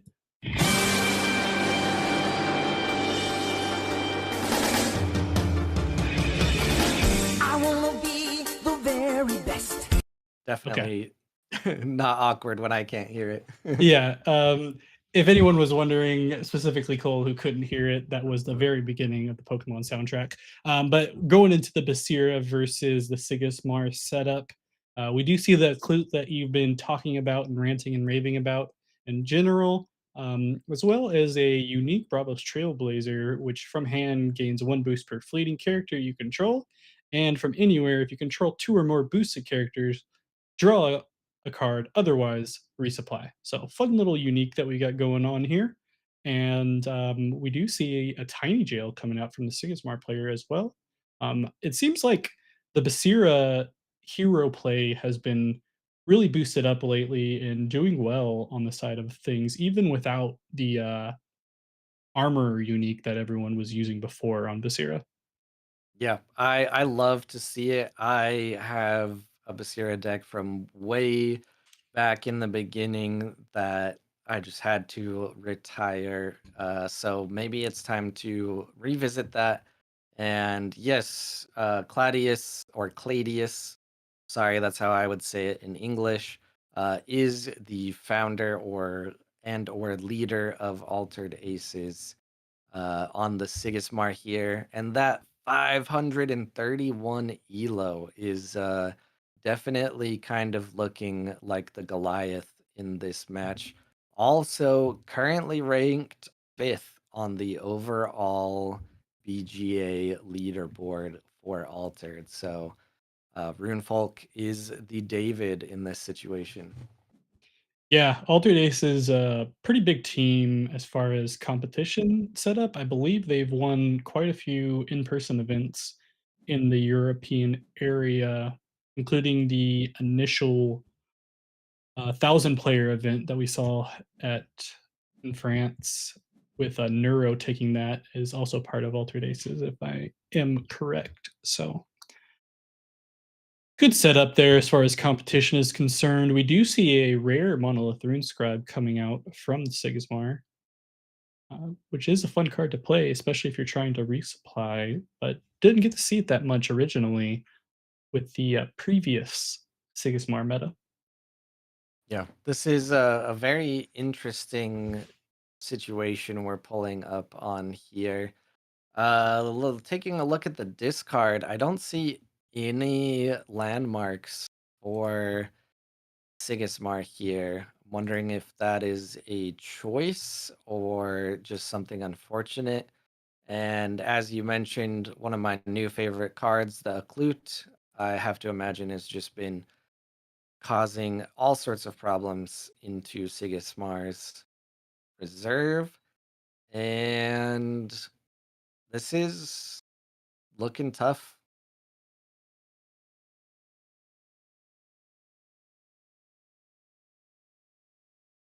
Did I lose you there, Blue?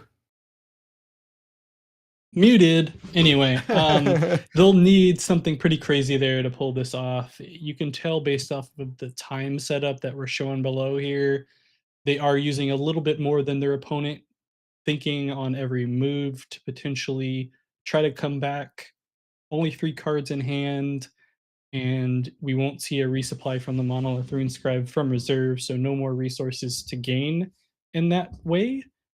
Potentially just trying to block on the one side. I'll be curious to see if the Basira player decides to split the expeditions at all to force the Sigismar to play on both sides.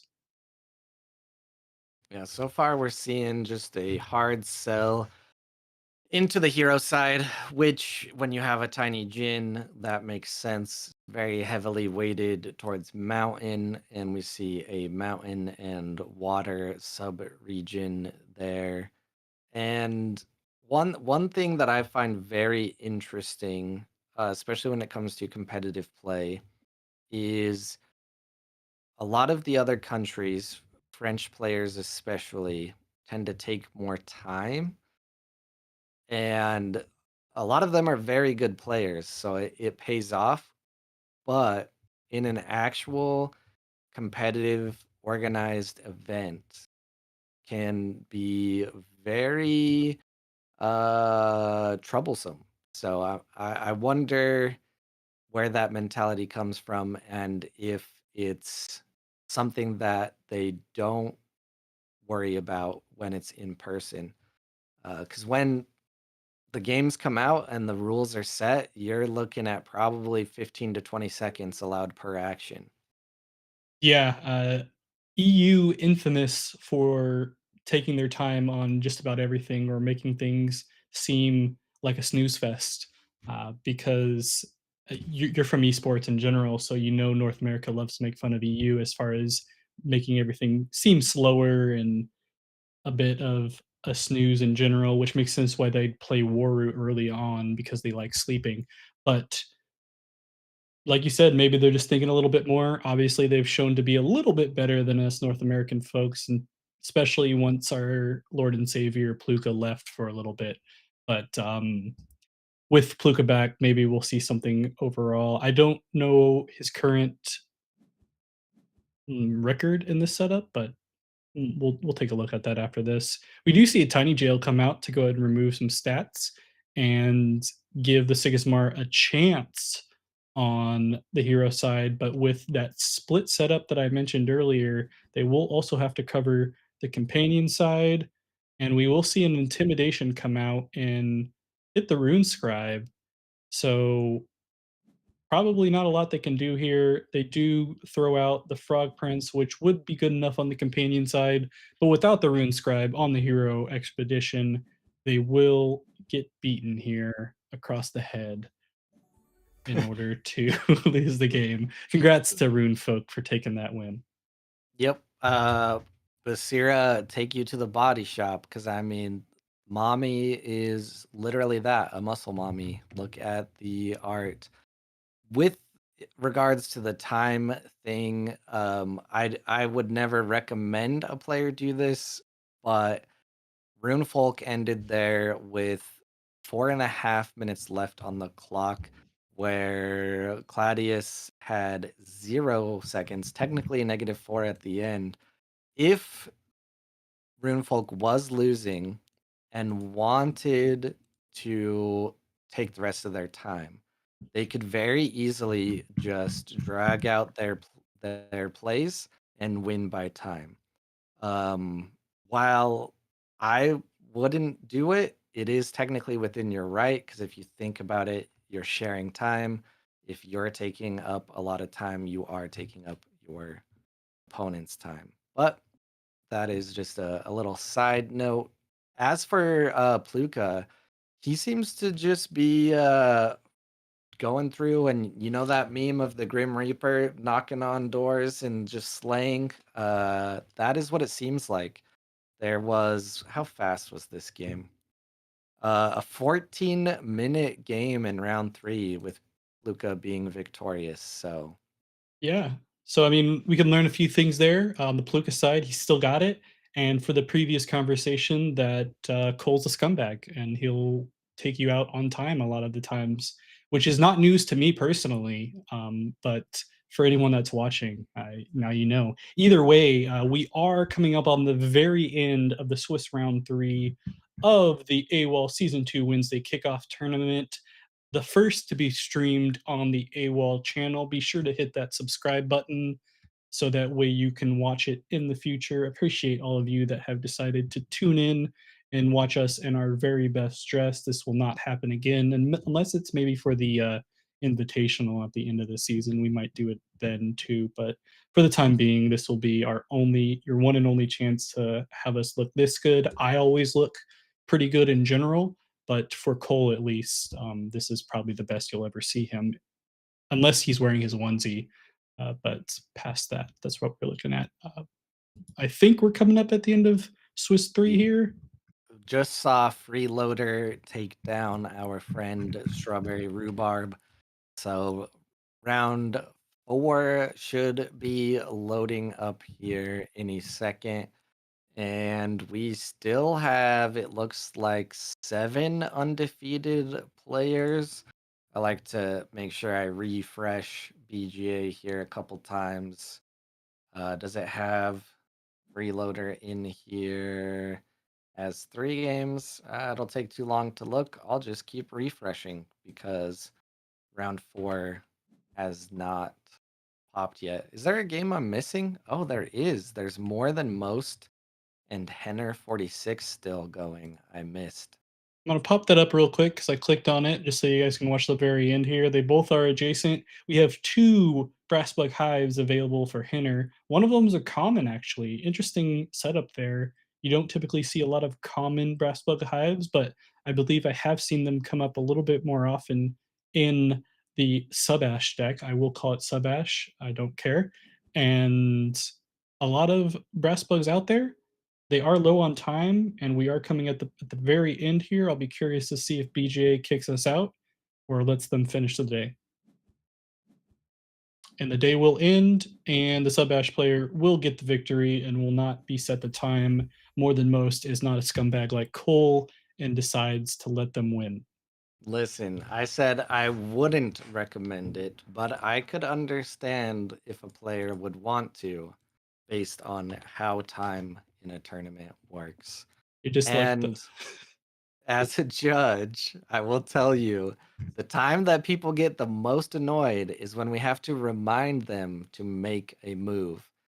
But if I yeah, can instill good practice in your mind when you go to an in person, is just think of the fact that you are taking up your opponent's time as well. for So, sure. Yeah. I'm glad you put that clarifier on there. You're like the people that are like, I wouldn't murder someone, but if you wanted to get away with it, this is how I would do it. Either yes, and way, I could tell you that because that was my major in college is how to get away with murder. oh yeah, I've seen that show as well. Anyway, Swiss round 4, we have, what did you say, 7 people currently undefeated? Yeah, so now that it updated, we still are at 7. I'll let you decide where you want to go, and I will tell the lovely people here who is undefeated. In first, which these are gonna be listed by elo and then opponents' points for now, is Runefolk from AQZ. Second is Dobby2 Lobby. Third is Pluka, the version not from AQZ. Fourth is Demo Jeans. Fifth is AFTU Victor Mata. Sixth is Arthur. And we've actually seen Arthur around a couple different tournaments doing really well. So it's good to see them again. And seventh is DSL Gene 7IK. I gotta assume that's their favorite type of internet. Yeah, I would have to agree with you on that one. I decided to go to table 3. It is a Brazilian matchup with a also mirror hero matchup that I know you'll enjoy. All right, what table did you say? Table 3. 3. Okay. For some reason, at only the number, you cut out. That's fair. All right. Oh, I love it. Sigismar versus Sigismar. You know, Siggy was my worst matchup in Beyond the Gates, but I think now it's going to be Fen. I'm not tracking statistics quite yet because I'm still working on deck tech and building. But it seems like Fen's kicking my ass this season. So Oh, look, I'm typing as AWOL too. look at you go. You're also typing lovely ASMR for the chat. There you go. It's because of this nice new mic that I have. I'll show it to everyone here. It's like a little thing. Here you go. Hi. Anyway. Oh, wonderful. Let's see. Ooh, a spy. We got a double move out of one Siggy, but not both. The spy hits a trooper, which is not a terrible loss. We see a Baba Yaga, very classic out of Siggy. Ooh, the rallying call though.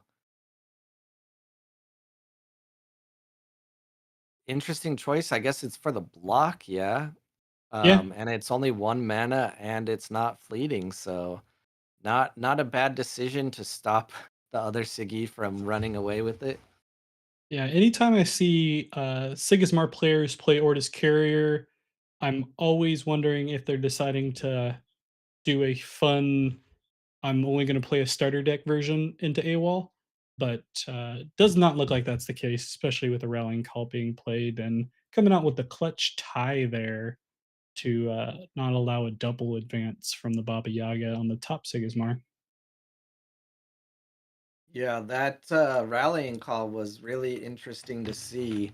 This whole time I've been talking about how I think it would be really good in Waru, and the first time we see it is actually on Siggy, so maybe a hypothermia play? I'm not sure. It's Maybe interesting. maybe just a one boost, one mana, for funsies. Funsies are in fact fun, so I could definitely see that happening. We do see the bottom Sigismar running away from the common Frog Prince with its 303 stat line, not feeling comfy enough to compete on that water only tumult. Still 3 mana, 2 cards, and a rallying call though. We'll see. Maybe it's a fake out, but I gotta turn my fan on because dressing nice is not dressing for coolness like in temperature, but another Baba Agree. Yaga. Whereas I would contradict him in saying it is dressing for coolness, as Wes will mention, because darn, don't we look cool. Anyway, Yeah, I also want to take a moment to just call out to those that might not be reading the chat, but West Will also took a moment to disparage my outfit. Just want you to know it's from Nordstrom Rack. I wore this to my best friend's wedding, except for the bow tie. The bow tie is a fun addition. And it's Muna themed. These are flowers, mother trucker. And this is a flower bow tie, so boom. What do you have see, to say about that? so he's steaming out too. I have a blue suit on, and Cole has plants on. Yep, a plant in a plant in plants. Out of curiosity, to the wedding, did you go full top button too, or did you let it hang a little bit and show a little chest? No, I don't have a very surprising or glorious chest. So I believe I wore a tie. Okay, So yes, top button, but with a tie, I think. okay. I don't know. I was curious. You said you didn't wear the bow tie, so I wasn't sure if you wore another tie with it. If you didn't, I would have been odd, I think. I feel like it's odd to go full top button without wearing a tie, but who Yeah, knows? no, for sure, for sure. Tie or bow tie for top button, or else you're just strangling yourself for nothing. Yeah, Simon, I agree. I would have been cool to see chest hair Cole with maybe like a chain, you A know? chain, yeah, there you go. Look, Especially to a wedding out in the dance floor, just tearing it up. So yep. we do see Uh, in gameplay a monolith Ortis Bastion being played by the bottom six one. Yep. That is a very big old boy there. What is in the monolith? Do you know? What do they hide in there? What do you guys hide in there, you Ortis players? Isn't that where they do all of the meetings and like judgments and shit? I don't know. I only infiltrated Ortis for a couple weeks and I was not invited to the monolith, so you're Uh, supposed to be telling me. yeah. Lore is existing and altered, and one day I will know more of it. I do know that I was going to make a joke at one point when Waru hit its nerfs about Isatok banishing Waru once again, because I believe Isatok does some form of banishing of Waru if I read some type of lore at some point. But either way, top Sigismar taking advantage of the monolith play and double advancing and putting themselves two away from taking the game. Yeah, this is rough While the monolith and the carrier setup is very nice, uh, the top Sigismar is just zooming, and we're gonna have to see one of those dealt with landmark wise or not because of how far this top Sigismar is. Might just let him ride. Yeah, we definitely could see the top Sigismar starting to just stack one side, and it looks like the bottom Sigismar is going to try to counter that a little bit, playing a nice Baba Yaga. We do see a Ooh. Grand Endeavor coming out. What a play from the top Sigismar, reminiscent of the old Sigismars of running just a Grand Endeavor at some point instead of any of the other permanents. Yeah, But this Grand Endeavor Sigismar can now just sit back, relax, and if that Grand Endeavor stays there, which it probably will, because it's the only landmark with tough, they just win the game by chilling. yep. So even with two double advances here, it's perfect setup for top Sigismar. In order to just win, they will have to avoid a sticky note seal here on the next day. But if they can do that, then they pretty much just win. And the sticky note seal will cost 5 in order to be played, and they will have to play it. So it essentially leaves the bottom Sigismar with just 3 mana in order to stop the top Sigismar from just advancing and winning as well. So Yep. I have the translation of in-game chat here. The bottom Sigismar Arthur has said GG and says even if I advance both of them, you take them next time. And Victor Mata, I'm pretty sure asked about sticky note. Yeah, what about sticky notes? And I believe Arthur says no. Because does TO translate? Yeah, I didn't think so. Because no is pretty similar in a lot of different languages, but yeah, you're talking about Portuguese? did it what does it detect? Yeah, it is Brazilian Portuguese. Yeah, Yes. Portuguese. I was just making sure Google Translate pulled it up as that. But as the chat in game says, we're gonna see Victor Mata take it here, and to West Will and anyone else, don't you worry. I'm the jokester. You can't joke the jokester without expecting the jokester to joke back. Boom. We I live got. in a society. I have not seen that movie. Is that surprising? I haven't seen. Are you talking about the first Joker, the one with what's his face, Joaquin Phoenix? Joaquin Phoenix? Yeah, never watched it. I watched the first one. I haven't seen Folie les Deux, Yep. Nope. but yeah, the society meme I believe comes from the what's his face, Jared Leto version. So Oh, yeah, yeah, maybe you're right.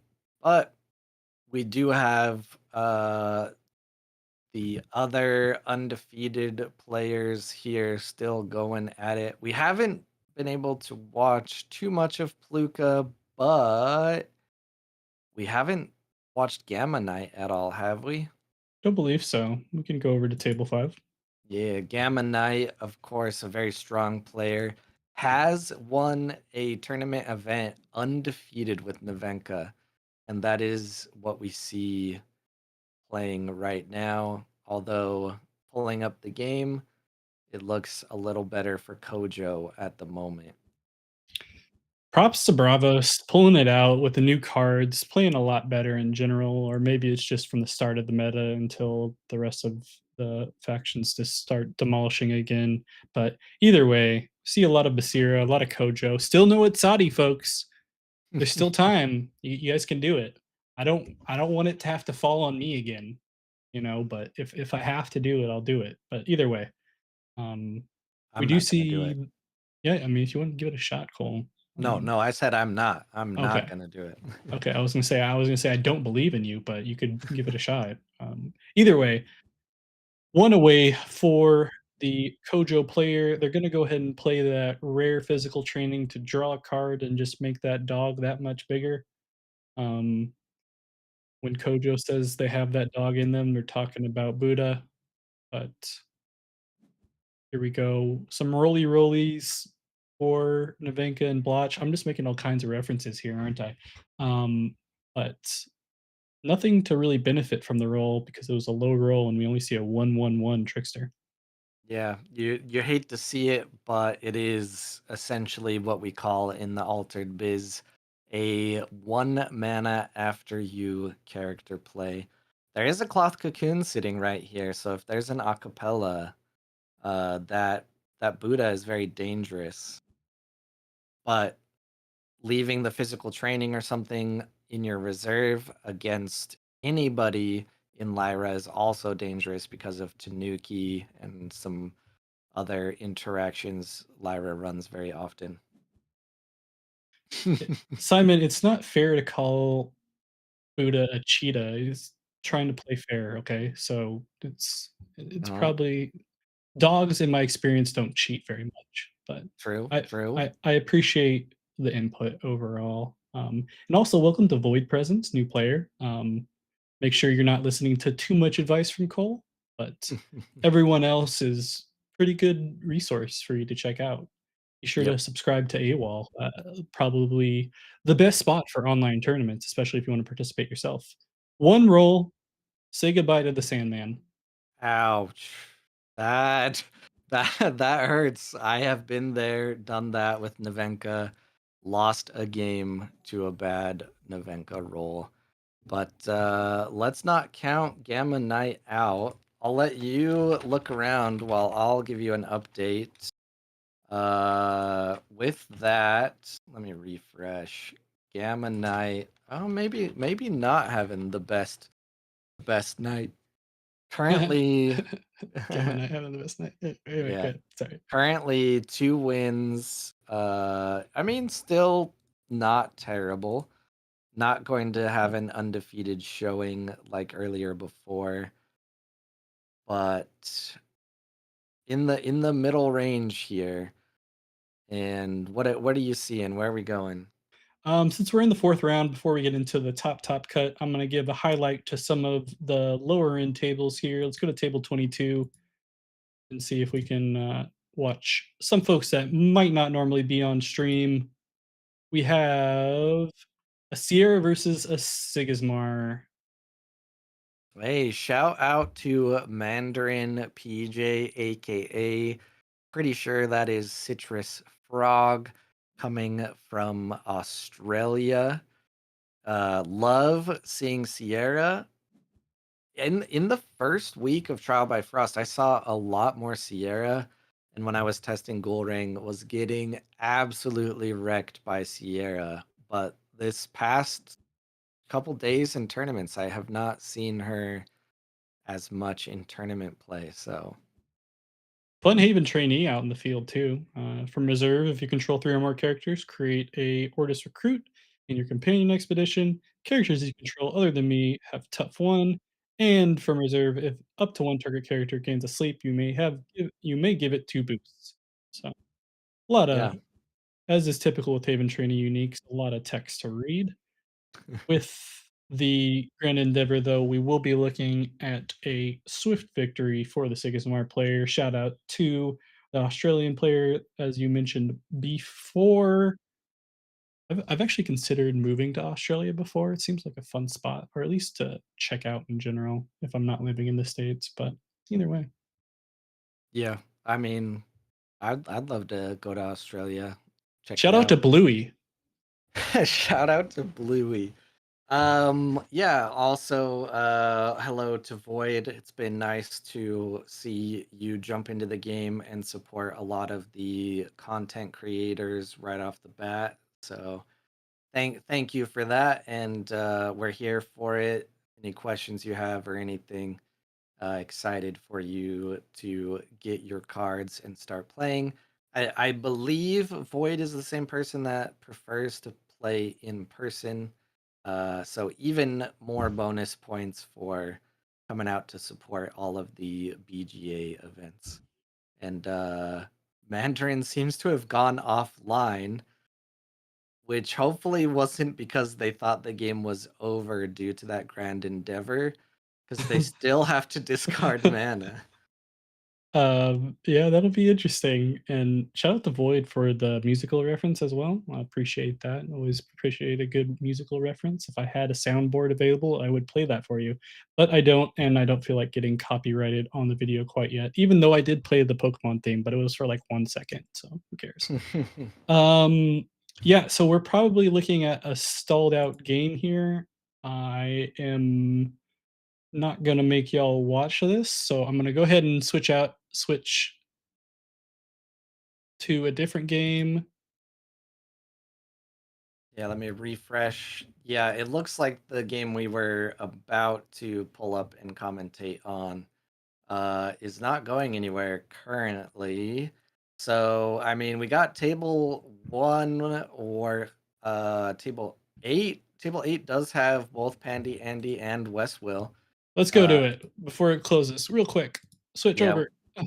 we'll see if Westwill will lose after insulting my outfit, but no, looks like they are going to win it. Pandy Andy Sigismar is really scary. There are some very specific uniques in his deck that do a lot of good work, some token generators. So, very interested to see what Westwill has been doing to combat that and to take it away here. Where are we at, Westwill? What you at? You're at, so this will make you three wins. I gotta refresh.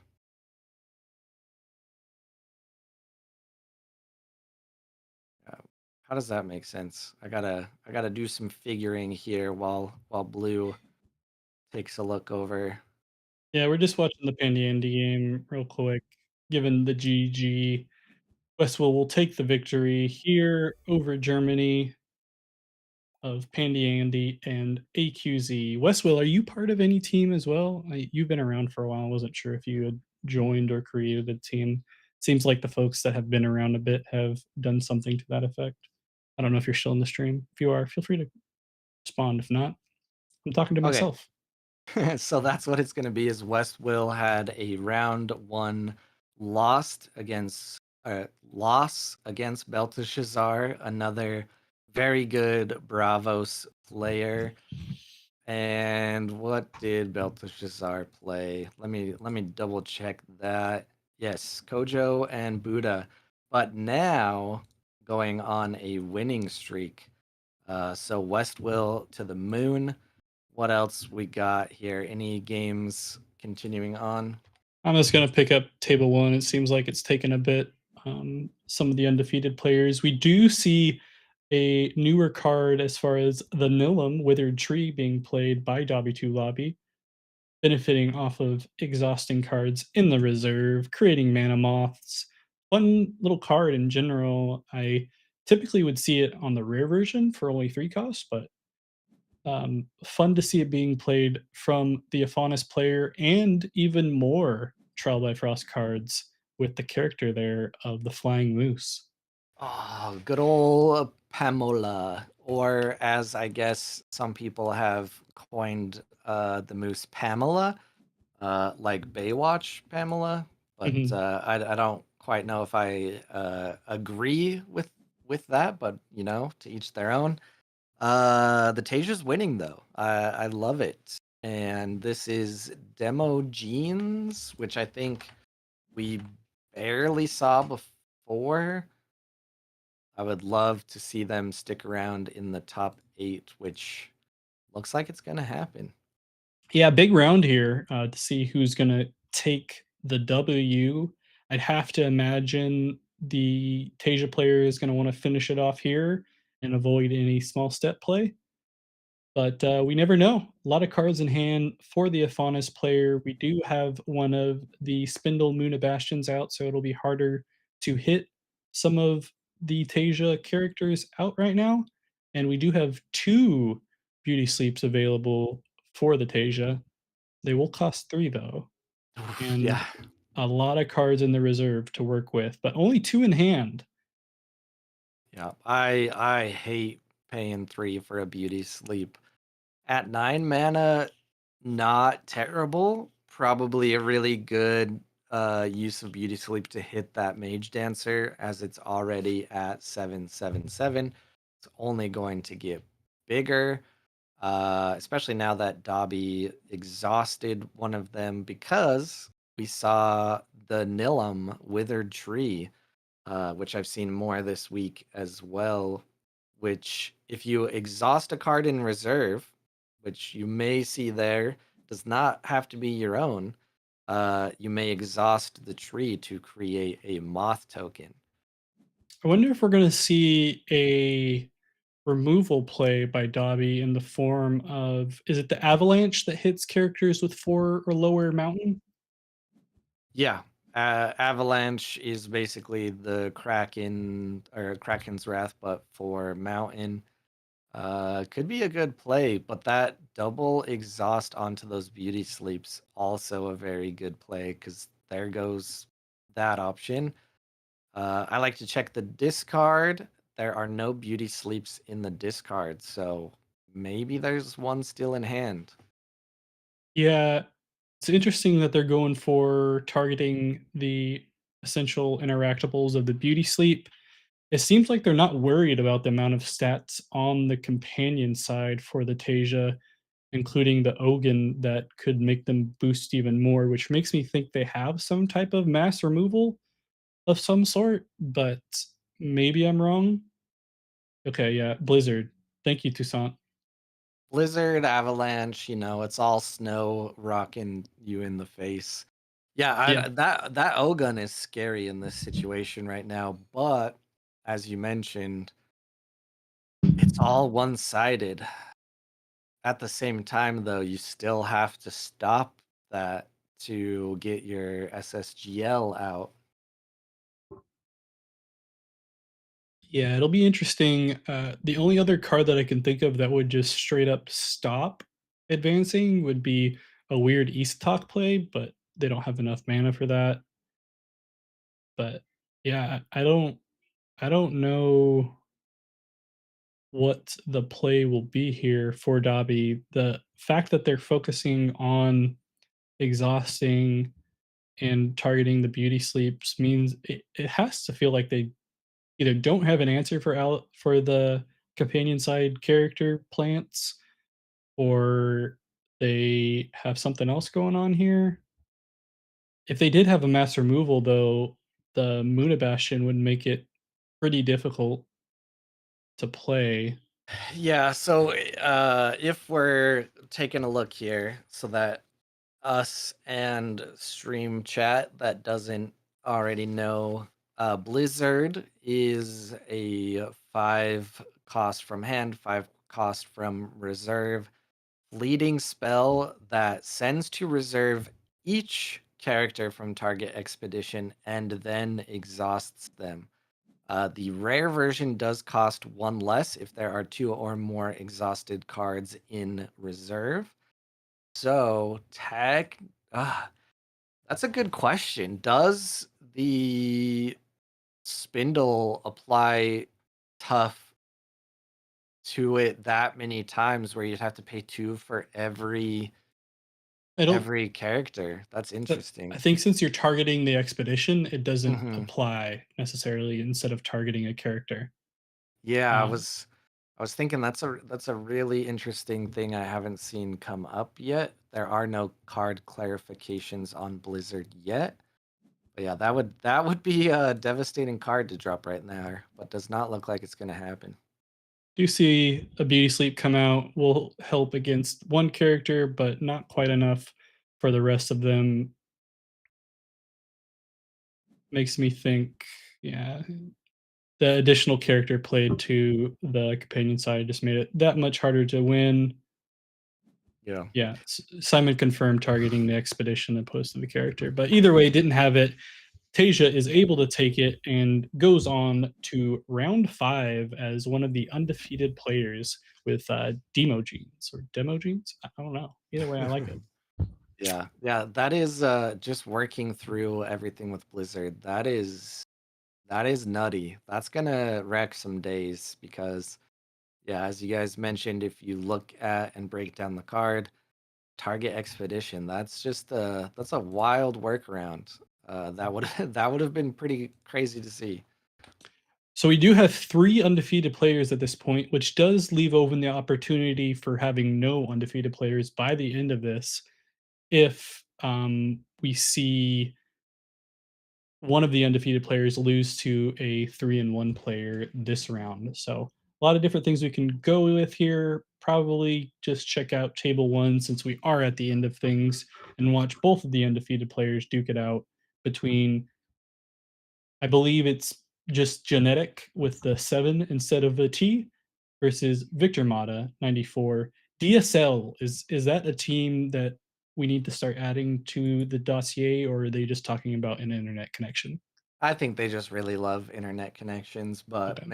maybe if you are part of DSL or have on the team, send us a message and let us know some information, and we'll be able to say it when we're casting. It is French, so it might be something that I'm not aware of. It does not have an A in it. If it had an A, I could assume it included altered, but I do appreciate the folks that have team names that don't include altered. That always makes things interesting to try to figure out. Anyway, waiting on the game art as usual. Sometimes it takes a little bit longer to draw up on BGA by hand, but we do have the game going in right now. Uh, Genetic versus Victor Mata. Yeah, I'm still loading, so we do have a good moment to call out in the chat some things here. Hello, a guy trying. We have seen some very interesting decks. I'll let Blue talk about any ones that he has seen first, but DSL is a team. Simon states clearly the thing that we were obviously dancing around, but I can't tell if people are guessing what it means Or if they or actually making know. stuff up. Yeah, dastardly sore losers sounds like the most likely of team names. And I guess it is a French team. I believe this is the first time I've seen them, though. Yeah, a guy trying, as far as decks are concerned, it seems fairly similar. We have some folks trying out some new cards, it seems like, just to test them out more than anything, rather than going for the tippity top line of play. But uh, at least it's been somewhat different compared to what I've seen before. Even the Afanis players seems to be playing something overall different, and there is a unique that plays a lot of tokens. Create 2 Ordis Recruit Soldier tokens in each of your expeditions for 4 costs, with the Sigismar player going 2-0 in the previous day after the unique Kodama play from the Finnic Crowbar. Yeah, that alchemist would go hard in Ghoul Ring. So I wonder, Victor Mata, if you ever watch this or you're hearing it now, I want to see it. But that is very good against Fen because you don't these tokens are going away anyways, but they are a bunch of bodies. Interestingly enough, the unique Kodama gives a little bit of a rare cloth dancer effect at dusk, just giving fleeting to all characters. So that's why we didn't see anything go to the reserve for the Sigismar, and That's so wild. they will continue not to have anything in the reserve, reducing the resources while building on it for the Finn and Crowbar player, despite being down 2 expeditions. Maybe they're just trying to play a little bit of a control resource game. Yeah, Yeah, so yeah, someone DSL is Desalter. okay. And yeah, a guy trying Revert Waru brought a Waru deck. We can't confirm or deny who Revert Waru is, but they did bring a Waru deck. And if you couldn't guess who what Revert Waru is playing, then it's too bad for people that can't read, I guess. I don't know. Either way, if even if you can't read right now, you can listen to us talk about Altered in general, and I appreciate your viewing experience opposed to your reading experience. Yeah. Let's talk about this Kodama a little more because now that it is in the reserve, the next time it's played, it's going to gain a sleep, meaning it's going to automatically stick around for longer. And it is, if you didn't hear this before, at dusk, each character controlled by target player gains fleeting. That is that is a, a very good. Oh my gosh, they just recycled it too. So it's not going to be asleep, but it is. It'll Oh, be it is sleep. from anywhere. Yeah, Okay, yeah, it's yeah, it's from anywhere. They just wanted to do it for a 2 cost, so I assume yeah, they yeah, they may have a 1 cost play here, potentially Martingale. yeah. I'm more used to Kodamas having a one-sided sleep. Ooh, And that will some liquor. force the Sigismar to be able to just use a teamwork training on it, and then they're gonna go ahead and use the quick effect and give something fleeting anyway. Is playing that resource game on the side of the Finn and Crowbar, hoping that they can just beat out the Sigismar in the long run. Yep, that Kodama, as good as it is, just got yeeted as genetic. Also used it to get rid of the Baba Yaga.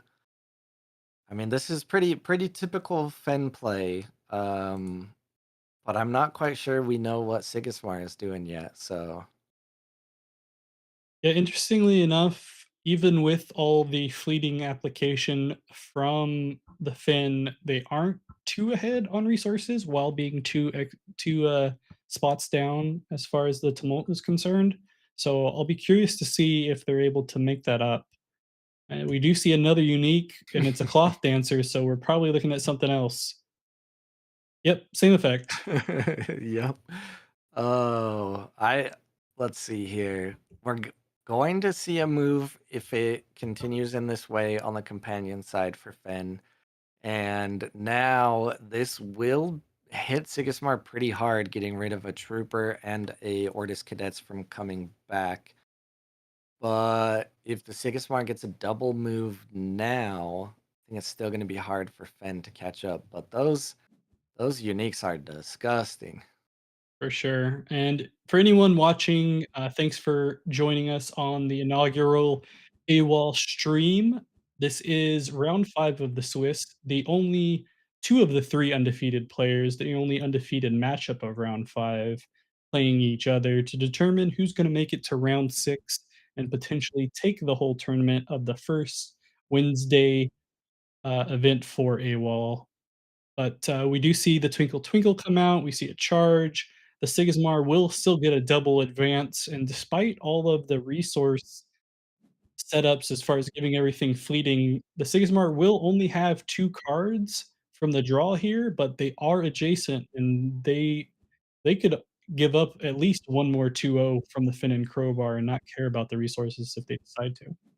Yep. And that recruit that got slept to allow Fen just one move is still here. I'd love to see a no, and we do see it, no mana turn from Siggy. Those two cards are most likely getting played. Ordis very famously has a ton of options for 3 mana or less.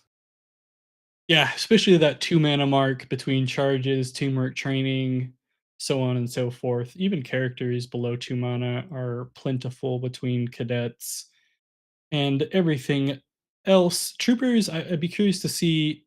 I actually would be curious to see some out of faction fire bunnies potentially show up, but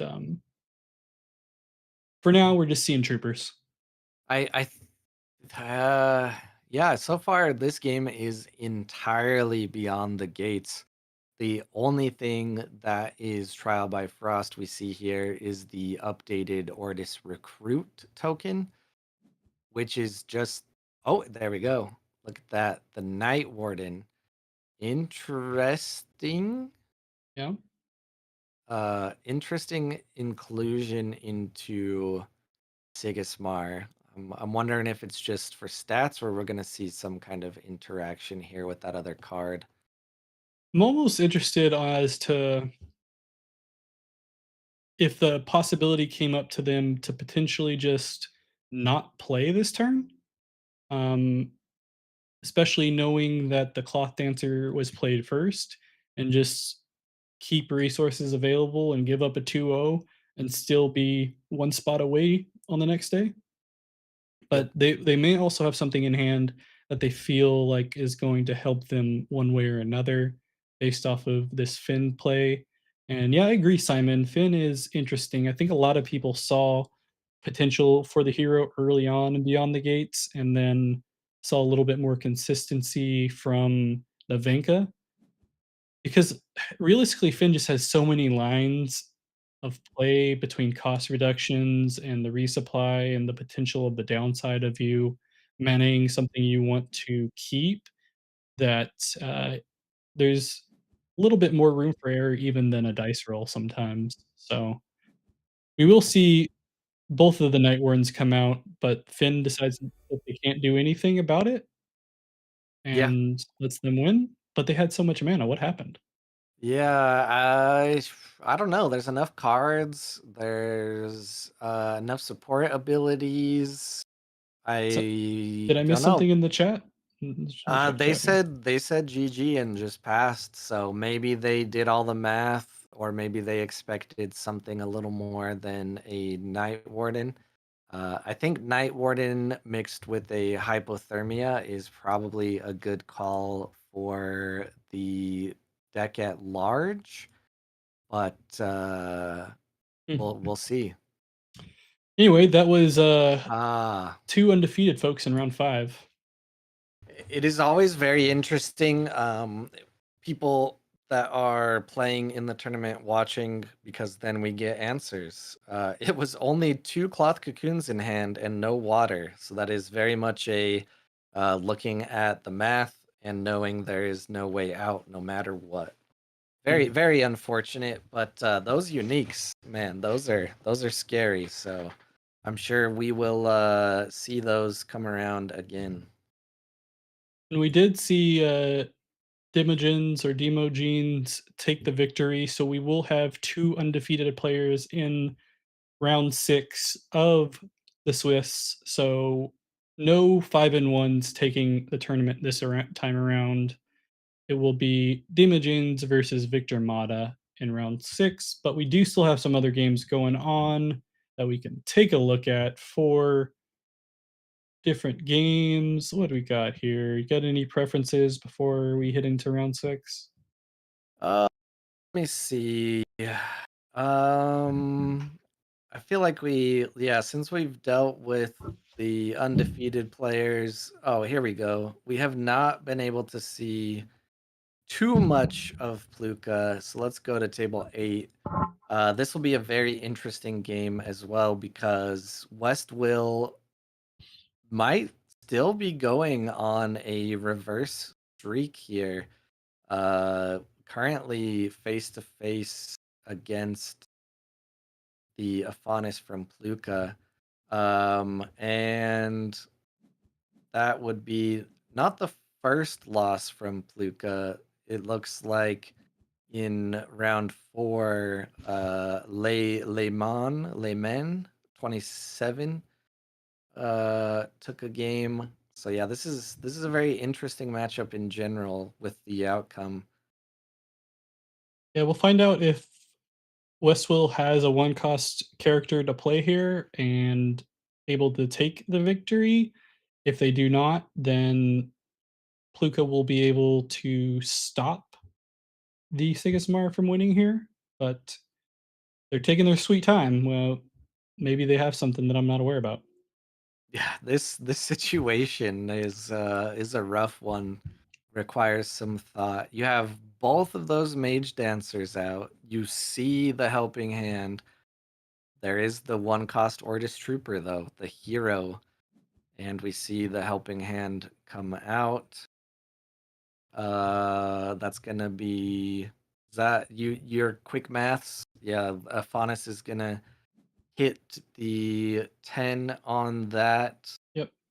Dang, that is some calculated, just great play from really both players here. Just West Will does not benefit from it. Oh, interesting discard from Dobby here to give a character fleeting by using it on one of his unique spindle harvesters, targeting the resources of the Sigismar player to prevent them from playing another one of those Ortus Overseers, which is a Trial by Frost card producing a token if you're behind, or is it tied as well, or just behind? Yes, if your expedition is behind. So one less resource for the Sigismar player deciding to get rid of the Spindle Harvesters because they knew that they were gonna keep both Mage Dancers, it seems. Yeah, And I think I had a little blip here. What made it so Pluka did not move on the companion? Ah, it was a mountain only. yeah, they only had Okay, cool. 0, 1, 0 there, I believe, was the stat line. Yep. My everything just blipped a little and it whipped away. And yeah, those mage dancers do just a ton of heavy lifting for a faunus. I hope they are part of a union and are getting paid fair wages.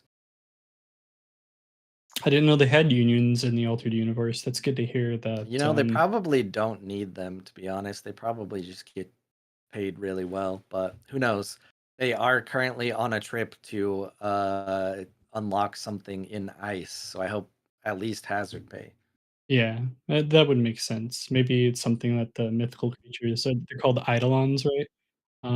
Brought Yes. along just, like, as far as, like, important things of treating people better in general instead of just focusing on certain other things, but we do still have a good bureaucracy in place, despite the somewhat end of the world. Yeah, we're the three mana from Siggy down here is gonna have to do a lot of work. The beauty sleep's still an option. This is looking like a double move from the Aphanis. Ooh, a charge is a good one. And maybe a sneaky other trooper. It is possible. Or no, it's not possible. All troopers are seen. Uh Oof. Ooh, off you go. So many options. Simon saying that what we're talking about just came up in the lore today. I will admit, lore is not my strong suit. It is something that I want to dive into at some point, but my focus has mostly been demo work, making websites, content, blah blah blah, all sorts of crap. Canva. Canva, yes, so much Canva. If you hate the stream graphics, you're welcome. I made them. Are we seeing what I said? We are. Double move from the Aphanis. Although that hand was empty until just now, so there is potential that a small step was not drawn. Mm. Simon's calling you out on your fake news Yeah, that you're well, talking you about. see, politicians and bureaucrats always pose themselves as the saviors, and then you look behind closed doors and find out that they are really the orchestrators of all of your nightmares and suffering. So we'll just have to agree to disagree there, and being for the planet and the Earth is always way more beneficial.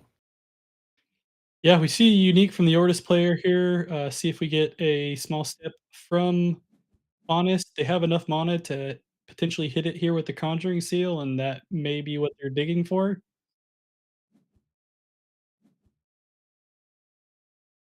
Plenty of mana left, and they hit it with the Conjuring Seal. Congrats to Pluka. That was right there, just calculated. And you know what's funny is if you've been around for Beyond the Gates and season one of AWOL and season one of Ace, this is something we saw very commonly from Pluka, where even being behind early game, mid game, late game, just super able to see all of the avenues to winning and taking it home.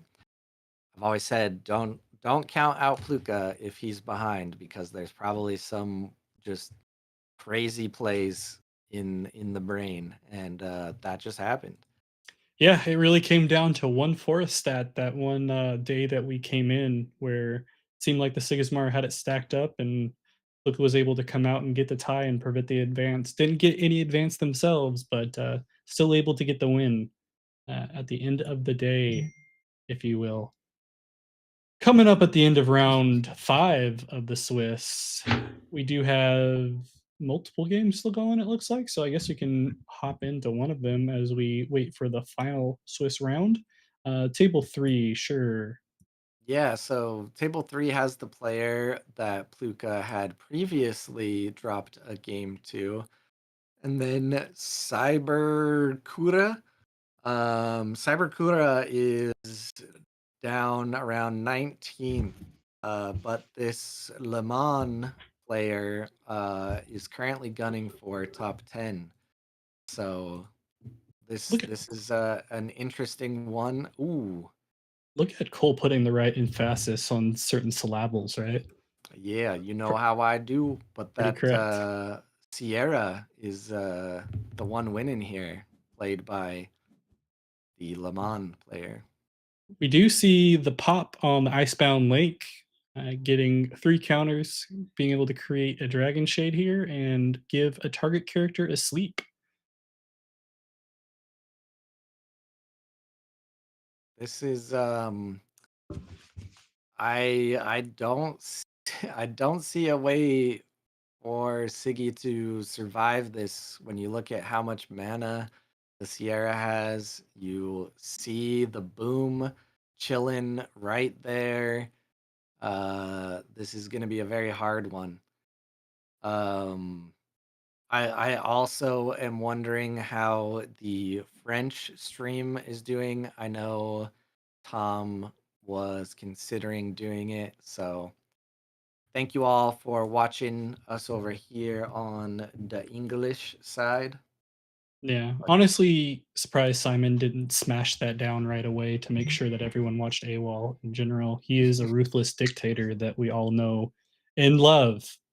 Don't hurt us. it Anyway, is true. we do see the shade come out, and they decided to sleep the brass bug. We will see a free brass bug being played with the quick effect from the Inari, I have to imagine. And they also have 2 cards in hand available to this year, maybe another permanent, maybe another brass bug hive would be pretty gosh darn sweet. But we'll just There's go the ahead and see the boom. boom. Say, all right, you slept my character. Oh, let's get rid of your dragon shade. Yep. Now I don't even have to pick my least favorite child. I just pick the one that's providing me no output. That's fair.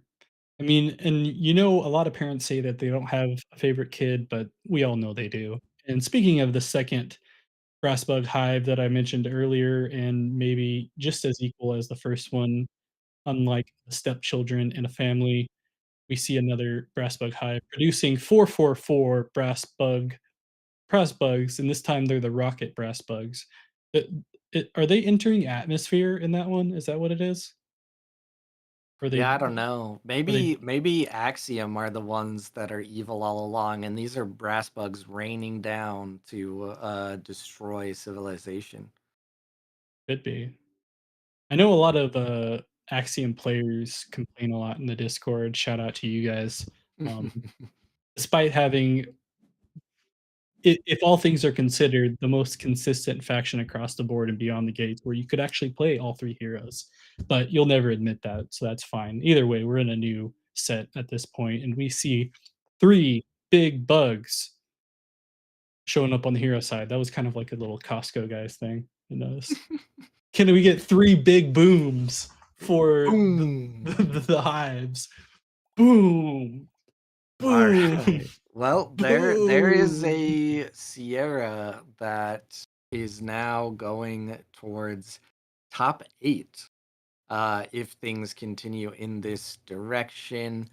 Before we get into the final round here, I have to take a pee, so I will leave you in the competent hands of Blue over here. And thank you once again for chatting and being here for the first stream. Don't forget to subscribe AWOL to 1,000 subs by the end of next month, or I quit Altered forever. So hopefully you guys don't subscribe that much. I still want you to subscribe, but just enough, like maybe 999, so he still quits. Either way, we're down to one last game in the round of 5, but we are in the round of 6. Let's do a quick recap of everything. We are here for the Altered Weekly Online League AWOL Season 2 Wednesday kickoff. We are at the very first stream on the AWOL channel. Thanks to Simon for setting this up for us. We'll have a wonderful stream team to present you these games for the next couple months of Trial by Frost Season 2. And you know, I'm excited. I'm excited. I'm here. I'm dressed up as best as I can. Blue suit for the blue individual, and I'm not talking about the song. Again, thanks to everyone in the chat. I'll go ahead and read off some stuff here. If you want to do some shout outs specifically to me, you can also subscribe to AWOL as well as to Cole and myself. We had our little socials popping up down here below. Future stream team folks will have those as well. I got trying. I don't like that. You're off the stream team. You're kicked off. I don't want you around anymore. Anyway, if all of all the places to go, Costco guys. Yeah, Costco guys reference, right? Has anyone else ever seen like them doing like live streaming, and they're like, "Oh, I'm sorry, your whole family died in that house fire. Let's give 3 big booms for you." Boom. Okay. Anyway, Void, you should. It's not about competing. If you want to just join AWOL to get some games in, I would really suggest it. Even if you don't win or if you get anything set up, there's really no better way to get 6 consistent games online at least. If you can go in person, great. If not, it's you get some folks really trying in AWOL, and it's not as random. I'd like to think, as opposed to just standard BGA play. Yeah, it's pretty crazy as far as the Costco guys thing. I laugh about it every single time I, like, see it, but either way. Yeah, just go and get your cards void, but, yeah, I would just suggest trying it out. I don't know if you've tried any of the starter decks out, on BGA or not, or if you've gotten a chance to play in person at all, but, yeah, feel free to join in, hop in, even if you don't feel like you wanna keep playing, at least play a round or 2, get some games in.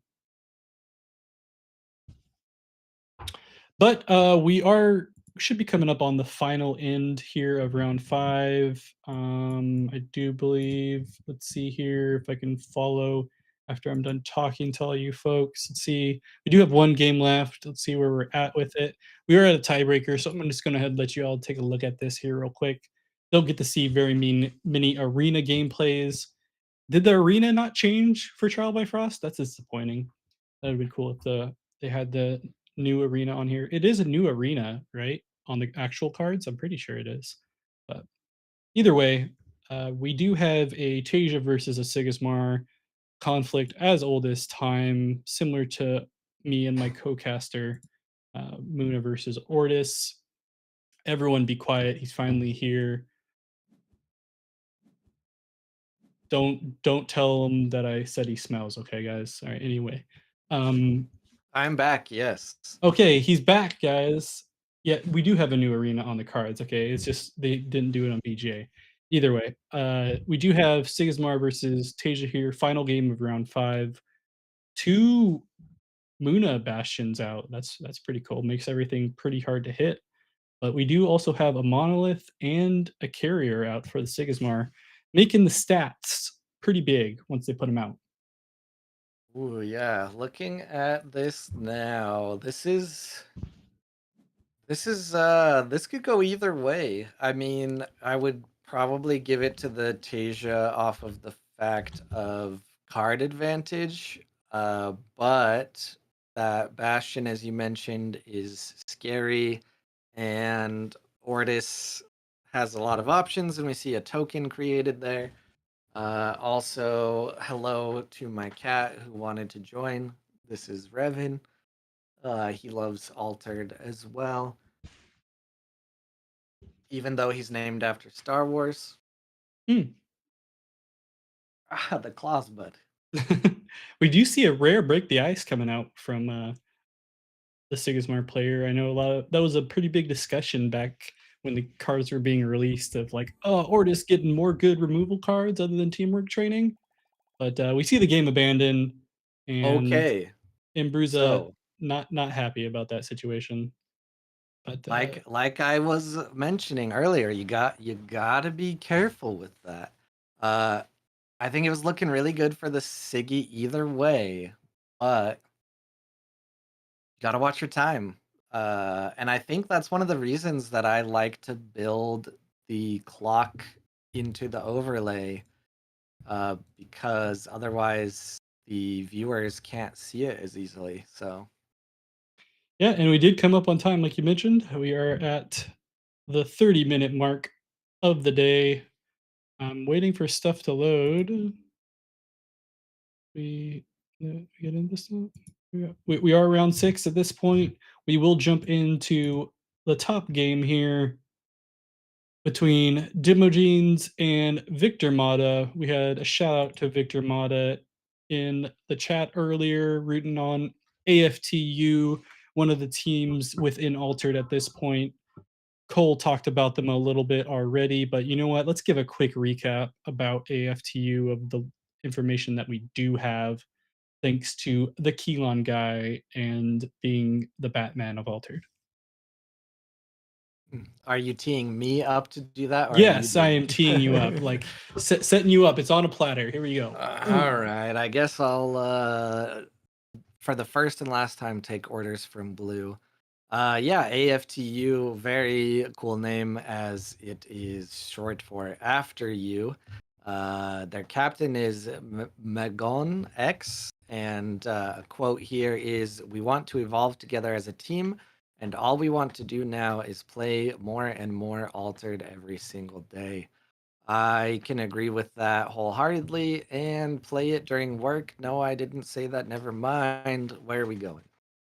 Yeah, Cole doesn't want to get let go from another job at this point, so Huh. he is definitely at work at all times when Altered is occurring. I believe it. But yeah, so AFTU, another team, we do have a finalist from them here. We have again the conflict to end all conflicts. Sigismar versus Tasia, Muna versus Ortis in the finals. One will be 6-0, one will be 5-1, and one will take the first Wednesday tournament of AWOL of season 2. All right. Well, you know me. This is probably the best matchup that could have been on the top table. Blue representing the cutthroat bureaucrats, while I represent the very cute, lovely, and earth-centric Muna with Aloe coming out. And I love a game where I don't see a double move from Sigismar. So this is looking good so far. We do see the first play of the aloe vera. It'll be curious to see if the Sigismar has a teamwork training in hand. Would be pretty big to just play the Baba Yaga and then remove the aloe vera to prevent any type of resupply from the aloe vera. And we will see it on the spindle harvesters instead. They would have been able to hit the aloe vera. That's my bad. They would have needed a cadets instead of the Baba Yaga. Yep, math is hard at times, but you cannot expect us to look good, talk good, and also do math. Yeah. Tying up the game, but we have seen a little bit of play from Demo Genes this tournament, and I would not be surprised if that aloe vera and some other plants stick around for a very long time. Yeah, I missed the episode on Sesame Street with the count, so that's probably where my deficit in learning has come from. Again, as far as jobs are concerned, do not listen to that. I work for stuff where I have to do math all the time. Anyway, we do have coming up here on day 3, and the tumult is even. We do have a big aloe vera out that's going to allow a resupply of another spindle harvesters that were in fact jacked, like Simon was talking about. One could say that they could even bring a few big booms to the tumult. But even though they're not played in Axiom, um, let's see what we got though. We do have just a plain old Baba Yaga coming out from the reserve for 2 costs. Good for stats. And we will see one of those spindle harvesters being played as well. Gets that free boost, and maybe we're looking at another boost coming out here. You could, yeah, okay. Enough Costco guy memes from my side at least. I barely even know who they are, but I do But you believe, know. yeah, of course. I do believe Demo Jeans has anchor uniques, but they are not crazy from what I remember. Yeah, Some of them have multiple plant requirements and boost requirements, so yeah. you might see one coming out here soon after the next spindle harvester hits the board. Yeah, I believe 2 of the 3 had some harder than normal requirements, and one of them is a little bit easier than the other. But yeah. Yes, sadly, I do know who the Rizzler is. I don't really subscribe to normie memes, but I unfortunately see them. Yeah, you have to see the internet in all its glory if you're gonna be a part of it, and Yep. that's how life works sometimes. I would ask Cole to do a little bit of a Rizzler chin scratch, but I don't think he'll actually do it. Yeah, I don't know about them that much as it is not weird enough of a comedy for me. Ah, okay. Basically, if you take anything like I Think You Should Leave or Better Off Ted or just really off the wall shit and crank it up even higher, that is my Instagram Reels feed. Yeah, Cole is the niche grabber of the meme community. I don't know about niche, more just like mentally ill. But Mm. what is great to see here is the Sandman comes out and puts to sleep one of those spindles. Normally, I would say is a bad idea, but it is actually really cool where if a card is already anchored, you don't give them any extra benefit from putting it to sleep. Yeah, I guess it's probably good to talk about the game a little bit since we are in the finals here of round 6 of the Swifts, both undefeated players. Winner will take the tournament for the AWOL Season 2 Wednesday kickoff tournament. Fun little thing there, being able to see a physical training on the Muna side of things. Uh, Typically, you won't see the rare slot being used for physical training, but still cool to see that included and doing well at this point to get the spindle harvester boosted up to the 433 and allowing a resupply. Yep.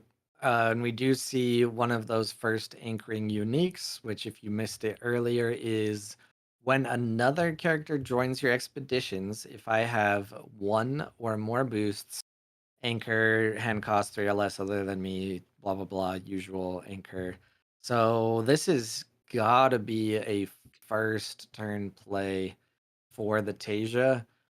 If it's me, it's not even a question, especially against Ordis. I do not want that to get hit with sabotage. Oh, okay. That's also a choice. Gonna how to use it for the anchored right away, probably having to do with what they have in hand as far as their mana curve. Playing it right away would only leave them with 3 mana, not allowing for the aloe vera to be played with anchored, and then honestly, we don't know what's in hand, so it may have not worked out ideally for them, and they kind of want to play something else. And for sure, we do see one of the other uniques, the Clute in the unique setup. Oh, yes, I did forget about this one. So this is not an anchor unique. It's whenever it gains one or more boosts, draw a card, which is also very strong. Yeah, the Muna Druid is probably just as you said, depending on what's in hand and wanting to draw some more And with that Taser boost, that Occlude is really strong, especially in water, which is where the Tasia is on the hero side. Yeah, it'll be interesting to see what they have left here. Maybe they have a So. Nope, they decided to go with a floral tint. I wasn't sure if they had a So available to them to potentially boost that Occlude and get another draw, but we will see a unique monolith rune scribe that if you control a token, create 2 Ordis recruits when another character joins your expeditions. One of those fun token generators that just lets the mass pile on the companion side and take an advance. Yeah, this is gonna be scary. I feel like Demo Jeans has not been able to set up the board as much as they would like. Kind of seeing that with also getting rid of the clue. It's just too much mana for how close the Siggy is to a win here. And for any players or future BGA players, my favorite motto is when in doubt, F5 it out. You see any of those red bars that aren't going away or any weird visual things, just tap that F5, something not loading, F5. For sure. Beautiful. And Void, good to have you in the AWOL Discord. Feel free after you get some games under your belt to join a tournament. We might even cast you one of these times. Also, feel free to subscribe if you haven't already. New YouTube available here as far as AWOL is concerned. You can find all your AWOL content in one place, even. So, Yeah, I missed the conversation earlier about joining these tournaments when not being a competitive player. I would say I'm probably 50-50. I'm not really a hard competitive player, but obviously I like learning about all the interactions, do some judge learning as well. I think these are one of the best ways to learn the game and see what else is out there, especially if you don't have a consistently big group of local players. And it's a lot of fun, but I do understand that some people do not have fun if they are losing. So that is something to consider. I just like doing stuff and trying things and having fun along the way. yep. I mean, I also prefer winning, but I also just enjoy playing, to be honest. And that's what I was talking about earlier while Cole was Yeah, gone. It, spoken like a true blue player. I prefer winning. I'm I just mean, along for the ride. Means true blue indeed. If you're not first, you're last, right? I don't know. Either way, that's not true. I just enjoy playing the game in general. Like I said, it's a good spot to just get games in general that I feel like are in like all in one group, opposed to just randomly queuing BGA and running into someone that is either just starting for the game for the first time or has 700 elo and just demolishes you right away. Um, 6 guaranteed games if you play entirely through AWOL, and even if you don't, maybe you get tired and you wanna head out, go ahead, head out. But, in the meantime, you can, still get to play the game, and we can also take a look at this game itself. We do have that unique the Monolith Rune Scribe being played from the reserve, being able to put out a bunch of tokens, and we do also get 2 anchored characters for the stage player on the hero expedition. Yeah, I this is a really rough situation for the Tasia. You're looking at that unique and you want to get rid of it, but if you get rid of it, there's already enough stats and options on the board for Siggy to take the game away, which is exactly what we're going to see here. There is technically a way to stall it out, which the Tasia is going to do, and then that unique will be gone. So we will see the Tasia live another day, which is at least good.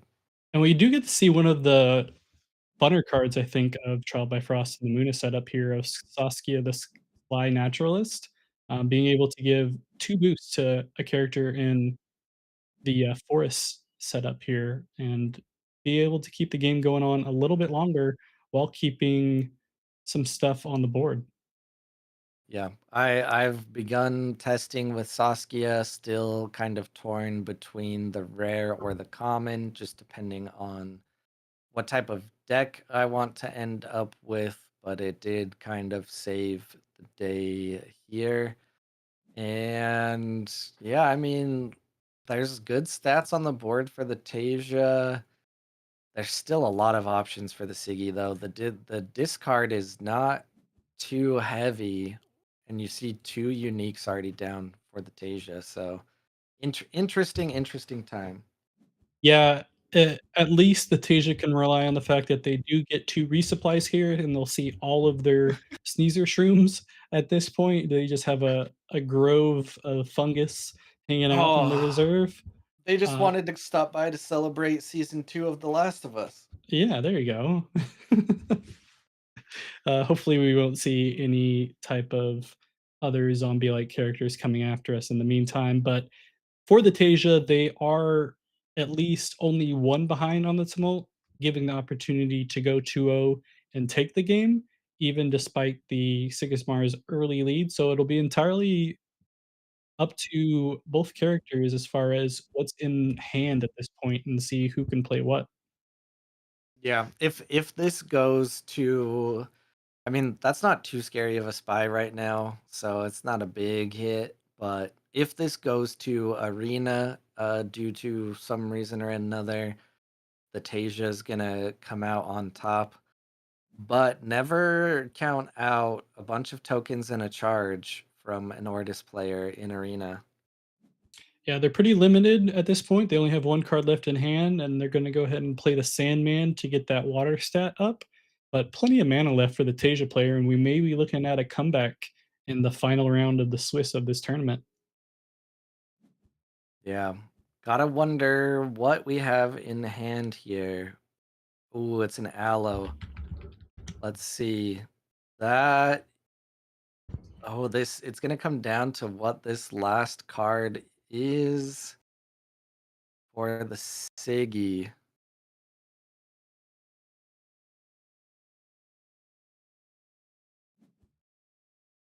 And it's a teamwork training. Where is this gonna hit? Oof, unfortunate. And you guys are trying to poise yourselves as the nice guys, huh? You just sent that plant down the river and took it away. We did see a fun little down to the wire setup there, all cards played, and the Ortis Sigismar with AFTU Victor Mata taking the victory of the first season 2 AWOL Wednesday kickoff tournament. Um, Good setup overall, and I'm glad to see the superior faction come out on top. It's okay. Life is not all about being superior. We are very giving people. As you will notice, those that are not pure of heart have a hard time playing Muna, because they find themselves asking, why would I want to give my opponent anything? And, sharing is caring. But what table do we want to see how this tournament rounds out? Do we want to watch one other? What are you thinking? Well, that game went pretty long, so there's not as many options available. So we can just pick anything that has the lowest percentage. What looks like it is table 16. Yeah, you load that up. I'll kind of give you a look at how this might change. So, unfortunately, Ray Feed is down into 38th. Is that the table? And then Lemuton. Let's take a look here. They are uh let's see. Do we have a chance for a upset? They are 30 31st 31th, as BGA says it. So I mean there's potential for a slight upset here if Ray Feed takes the win.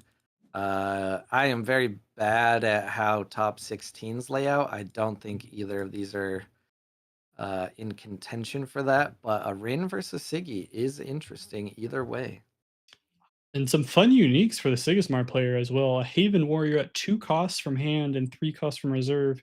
essentially having a rare Sandman effect is quite good, if I may say so myself. Even better in days where Waru was at his full strength. And we do see a Monolith Rune Scribe as far as a token generator. When another non-token character joins your expedition, if you control a token, create 2 Ordis Recruit soldier tokens in my expedition. That's almost exactly like the one we just saw. That just shows the slight differences you can see in some uniques. I imagine it has to do something with the stat line opposed to the actual, effects. Yeah, I think this is one of the decks that we were left wondering on the Rin side if it was a festival or not. Cat hair in my mouth, always lovely.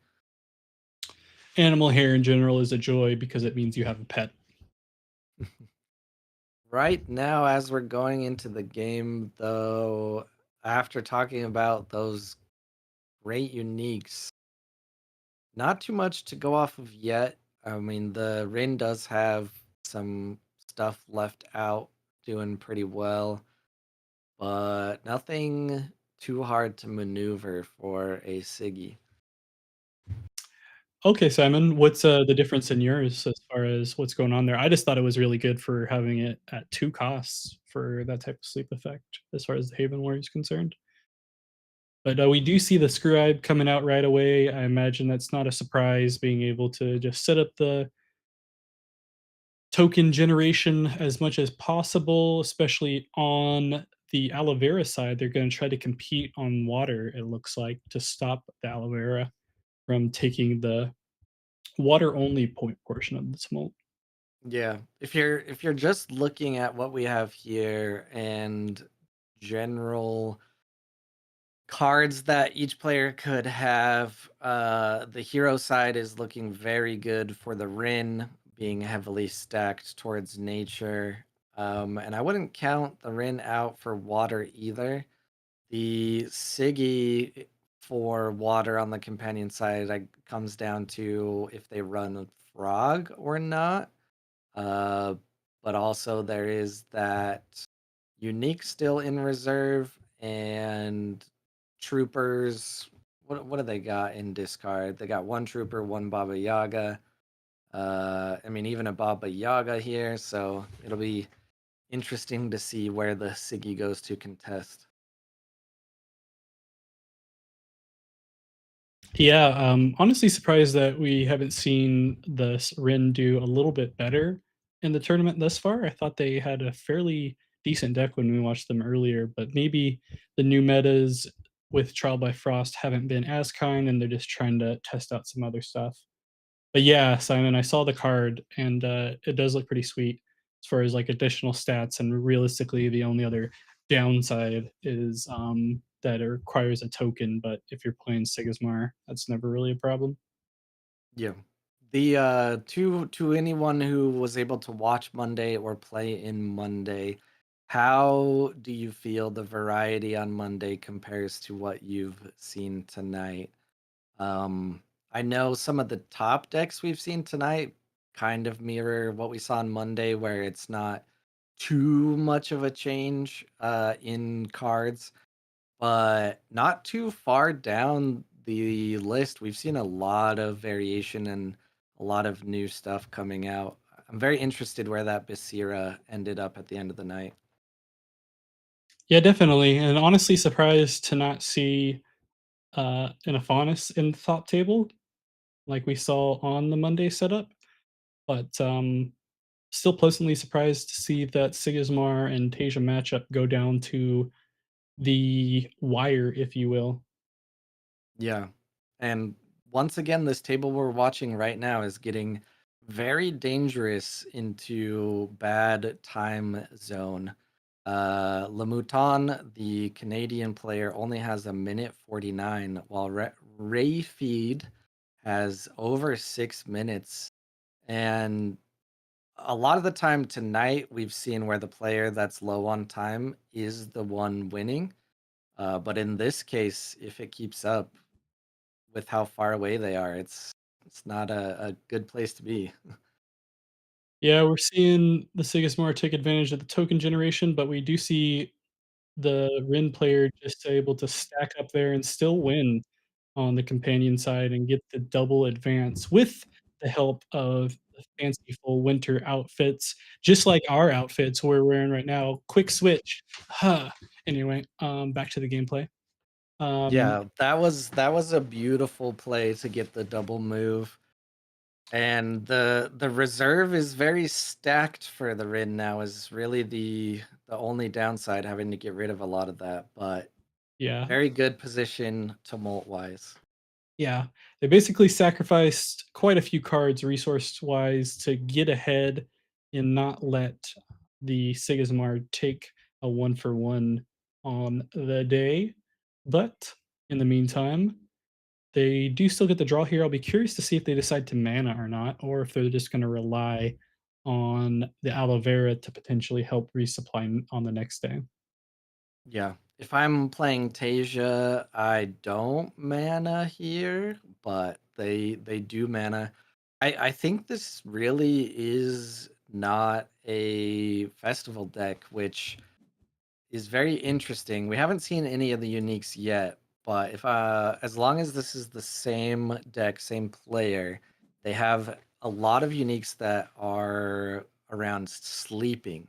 When I see that, the only thing I think of is a festival style setup.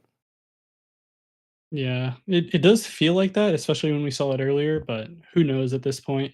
And yeah, Void, Pandy Andy's a great English speaking streamer for Altered, especially when there's a lot of French folks out there. Um, we could use all the help that we can as far as the English speaking community, whether it is streaming videos and even here online tournaments for AWOL. So Yep. glad to have you on board. Yep.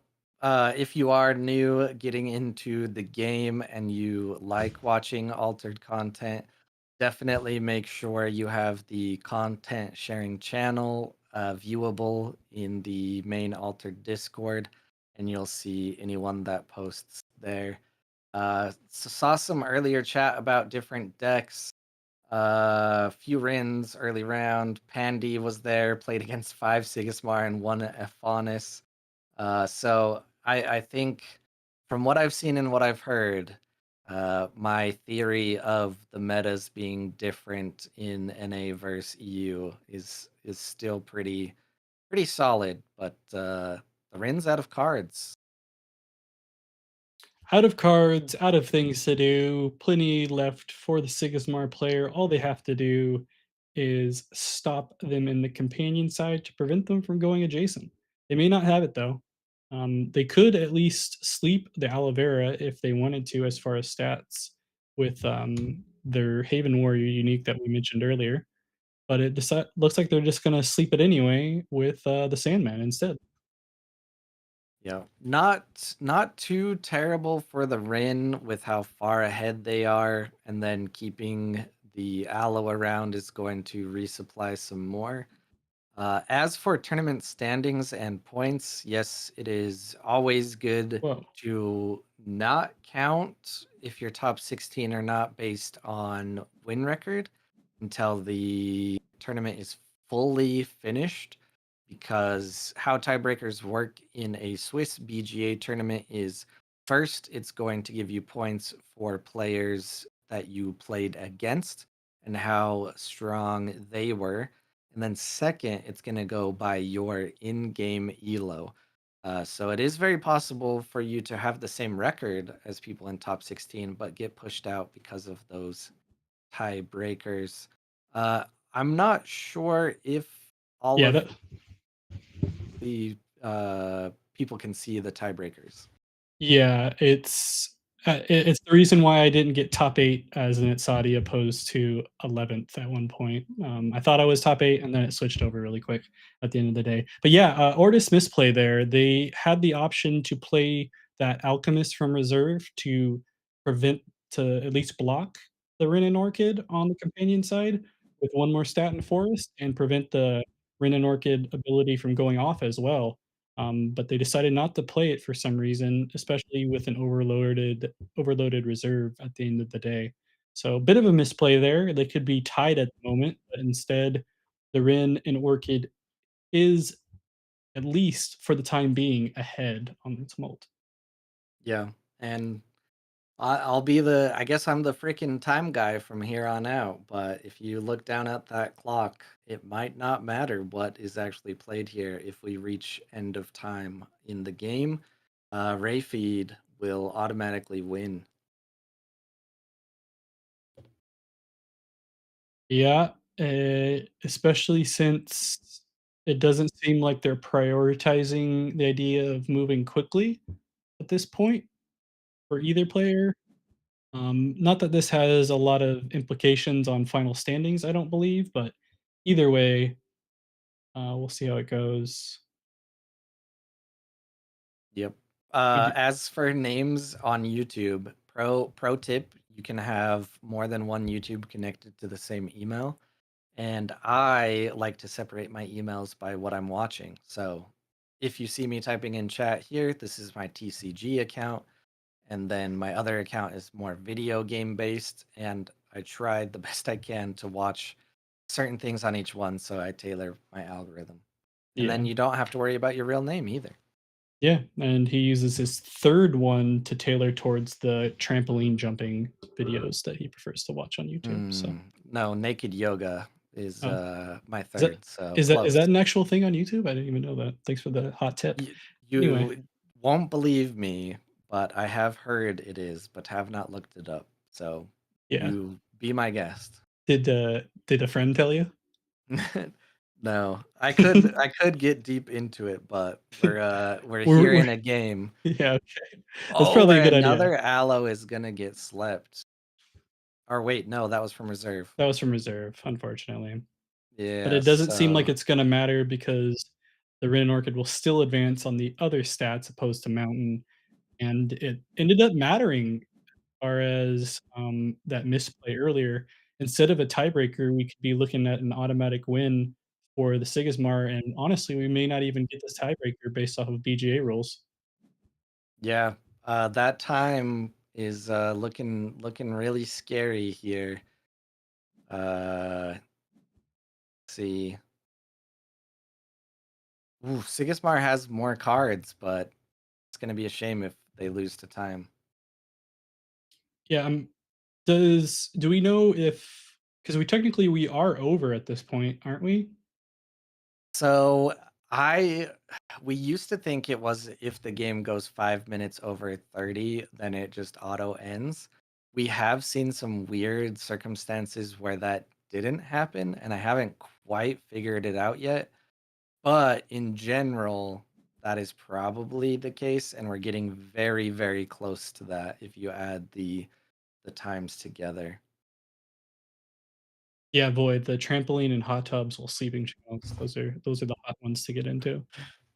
Sus. I mean, I could explain it. I'm a very big nerd and I keep up with all things like YouTube and Twitch and the news, changes to like algorithms and changes to TOS and blah, blah, blah, blah, blah, blah. I remember back in the days of YouTube, the whole Spider Man and Elsa debacle, and then the changing of rules around content shown to kids and blah, blah, blah, blah. Anyways, it's just stuff I see in the news and somehow know it's allowed on YouTube for some reason. Yeah. Speaking of which, do you ever get confused when you have to click on if you have altered content on your video? Because like, technically, you do have altered content, but Yeah, I have made that joke to myself in my head. No, it is not altered, but yes, it is altered. So far the Rin is winning on stats, but I'm kind of just waiting to see if this just ends due to time. the Muna Caregiver unique will not get 2 boosts from hand that it's probably played for, but it is a 1/1/1 for 2, which is probably not the greatest, but they're both displaying on one side, funnily enough. Ooh, the Persephone, interesting. Oh, hello, Sayonara Breh. Nice to see you. Sayonara b Ooh, and we see the charge come out. I don't know if it'll be enough, though. Will it? It will. Yeah, there's just so many things there.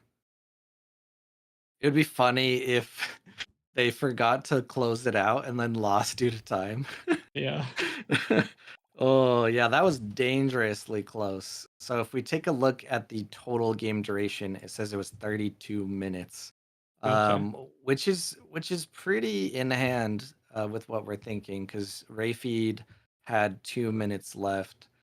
So just the game would have went just about to 35 minutes and then closed out. So And that was the end of round six of the AWOL Season 2 Wednesday Kickoff Tournament. That is the Altered Weekly Online League. Thank you for everyone that has joined us thus far. Um, and we saw a good finals match. That was not the one that we just watched, but a little bit previous if you were here all along. I'm going to go ahead and pull up the tournament results so we can give a quick little breakdown of who we had win and all the above. Let me slightly change it here so we can see it. There we go. So we do have Victor Mata 94 with AFTU taking the W under the Sigismar, and Dimogenes falls to fourth place based off of the BGA setup that we were discussing a little bit further, despite going into the final round, round six, undefeated. Um, Arthur Beclier on the second place, Dobby Chulabi in third. I'm not sure what Arthur was playing. Do you remember, Cole, offhand? yeah, it was the thing that I'm looking up right now, which is Sigismar Okay, from so the we had top of my head. So we have two Sigismars at 1 and 2, Dobby with the Aphonis at 3, Dimogenes on the Tasia at 4th. And then we go down further down the list, going through the top 16. We have Tay2 from the Altered Aces, as we mentioned before, AJT with El Wiwi, DSL Genetic. We still don't know if it's an official team or not. Hopefully, we find out sooner and we can put it on the dossier. AQZ Runefolk, we have an AQZ set up on here as Pandy Andy mentioned. I don't know how many of them made the top 16, but at least one. Lamon 27, AQZ Freeloader, Pluka on the non-AQZ side of things, but we do know they are in fact in AQZ. Nalastra at 12th, Altered Aces, Claudius, who is the owner or the founder of Altered Aces. Pandy Andy gets in at 14th place, Yato Shine 15th, and Impuissant at 16th. Lovely pronunciation there. I believe Pandy Andy's dream of all AQZ players being in the top 16 is correct, but the only member in AQZ that matters to any of us is Runefolk because they made it into the top 8. So everyone else do better. Keelan Guy is going to have a word with you in the morning. I am sure of it. Yeah. Although they said there is no hierarchy within AQZ, we all know that Keelan Guy beats the rest of the team if they don't do things correctly. He flies all the way over from Switzerland to wherever they're at, whether it's in America or some other portion of Europe. But that's just who he is as a person. He's a ruthless dictator, the same way that Simon isn't, because he doesn't force us to be here at all. And I'm totally not chained to my desk. But anything other than that, Cole, any surprises as we come to the end of our stream here?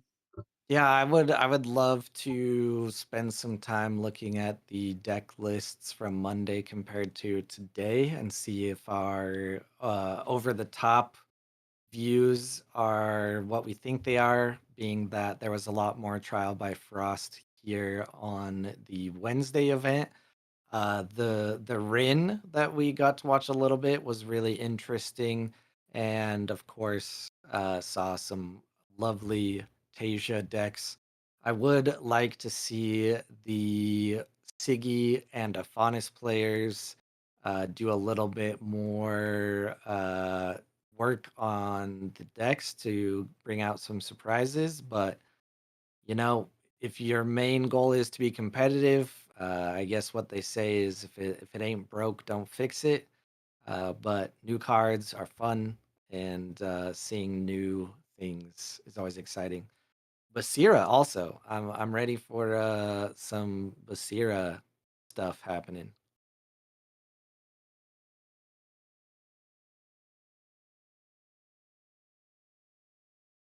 Blue is muted again, or I'm not muted. I'm not. I promise. I didn't mess that up again. But yeah, I just said Basira in general is, in fact, we got to see a good amount and win a good amount. W2 Lobby, who did end up taking third place on the Afonis, I believe, had quite a few new cards as far as Trial by Frost is concerned. So I am happy to see that, as you mentioned, see a little bit of testing going out there on the Afonis decks and still doing quite well with only losing one match throughout the day, which I believe we got to watch in general. And as someone in the chat mentioned, we did see three Finns in top eight.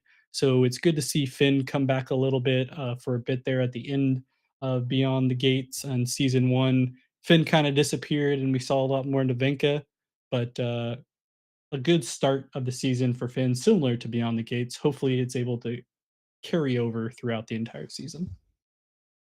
Yep. And thank you once again, everyone, for watching and putting up with our jokes and banter. Just know it's all in good fun, and I appreciate each and every one of you. And thank you, everyone, who played in AWOL. I think I'm playing next Wednesday instead of casting, so there should be someone else in my spot unless they beg and plead for me to come back. But I'm thinking maybe I see how my version of Tasia fares on Wednesday, but we'll see. We'll see. Top 24, I'm calling it. For sure. Everyone, thanks for joining us in the stream on our first AWOL official stream here for the AWOL Season 2 Wednesday kickoff. I am Blue. This has been myself and Cole Robbie, also known as Cole, also known as I Hate Him, streaming and casting today. Make sure you subscribe before you leave if you haven't already. Feel free to join the AWOL Discord if you have not. And also just join the tournament next time. We have two of them, one on Monday, one on Wednesday, one catered towards more of the EU folks, and one more catered towards us plain little North American folks that have such a small community that you should help build up, lift. But yeah, thanks for joining. We're dressed up nice. Cole, you kind of did your stuff, but any one more thing to say? Oh, I think we're ready to go get some food and release the top button. I don't know about you, but Yeah.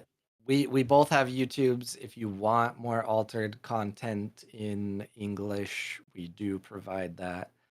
So you can find us in those. Waiting on bated breath for my Goal Part 2, including Trial by Frost. Coming. I just want to get some more cards tomorrow and see how I can flesh it out. So Yep. I wasn't gonna do as much self promotion, but you're right. I need to do it. Blue Oak TV on YouTube. I release a video every single Wednesday, including this Wednesday. I release a video. Go ahead and check it out. Feel free to subscribe, like, and comment on the way, as well as doing it here. We both appreciate you. In the meantime, we're gonna go eat. It is either currently 7, 8, 9, or 10 o'clock in the US of A, depending of your location. And for you EU folks that are still awake, go to sleep. Goodbye, everyone.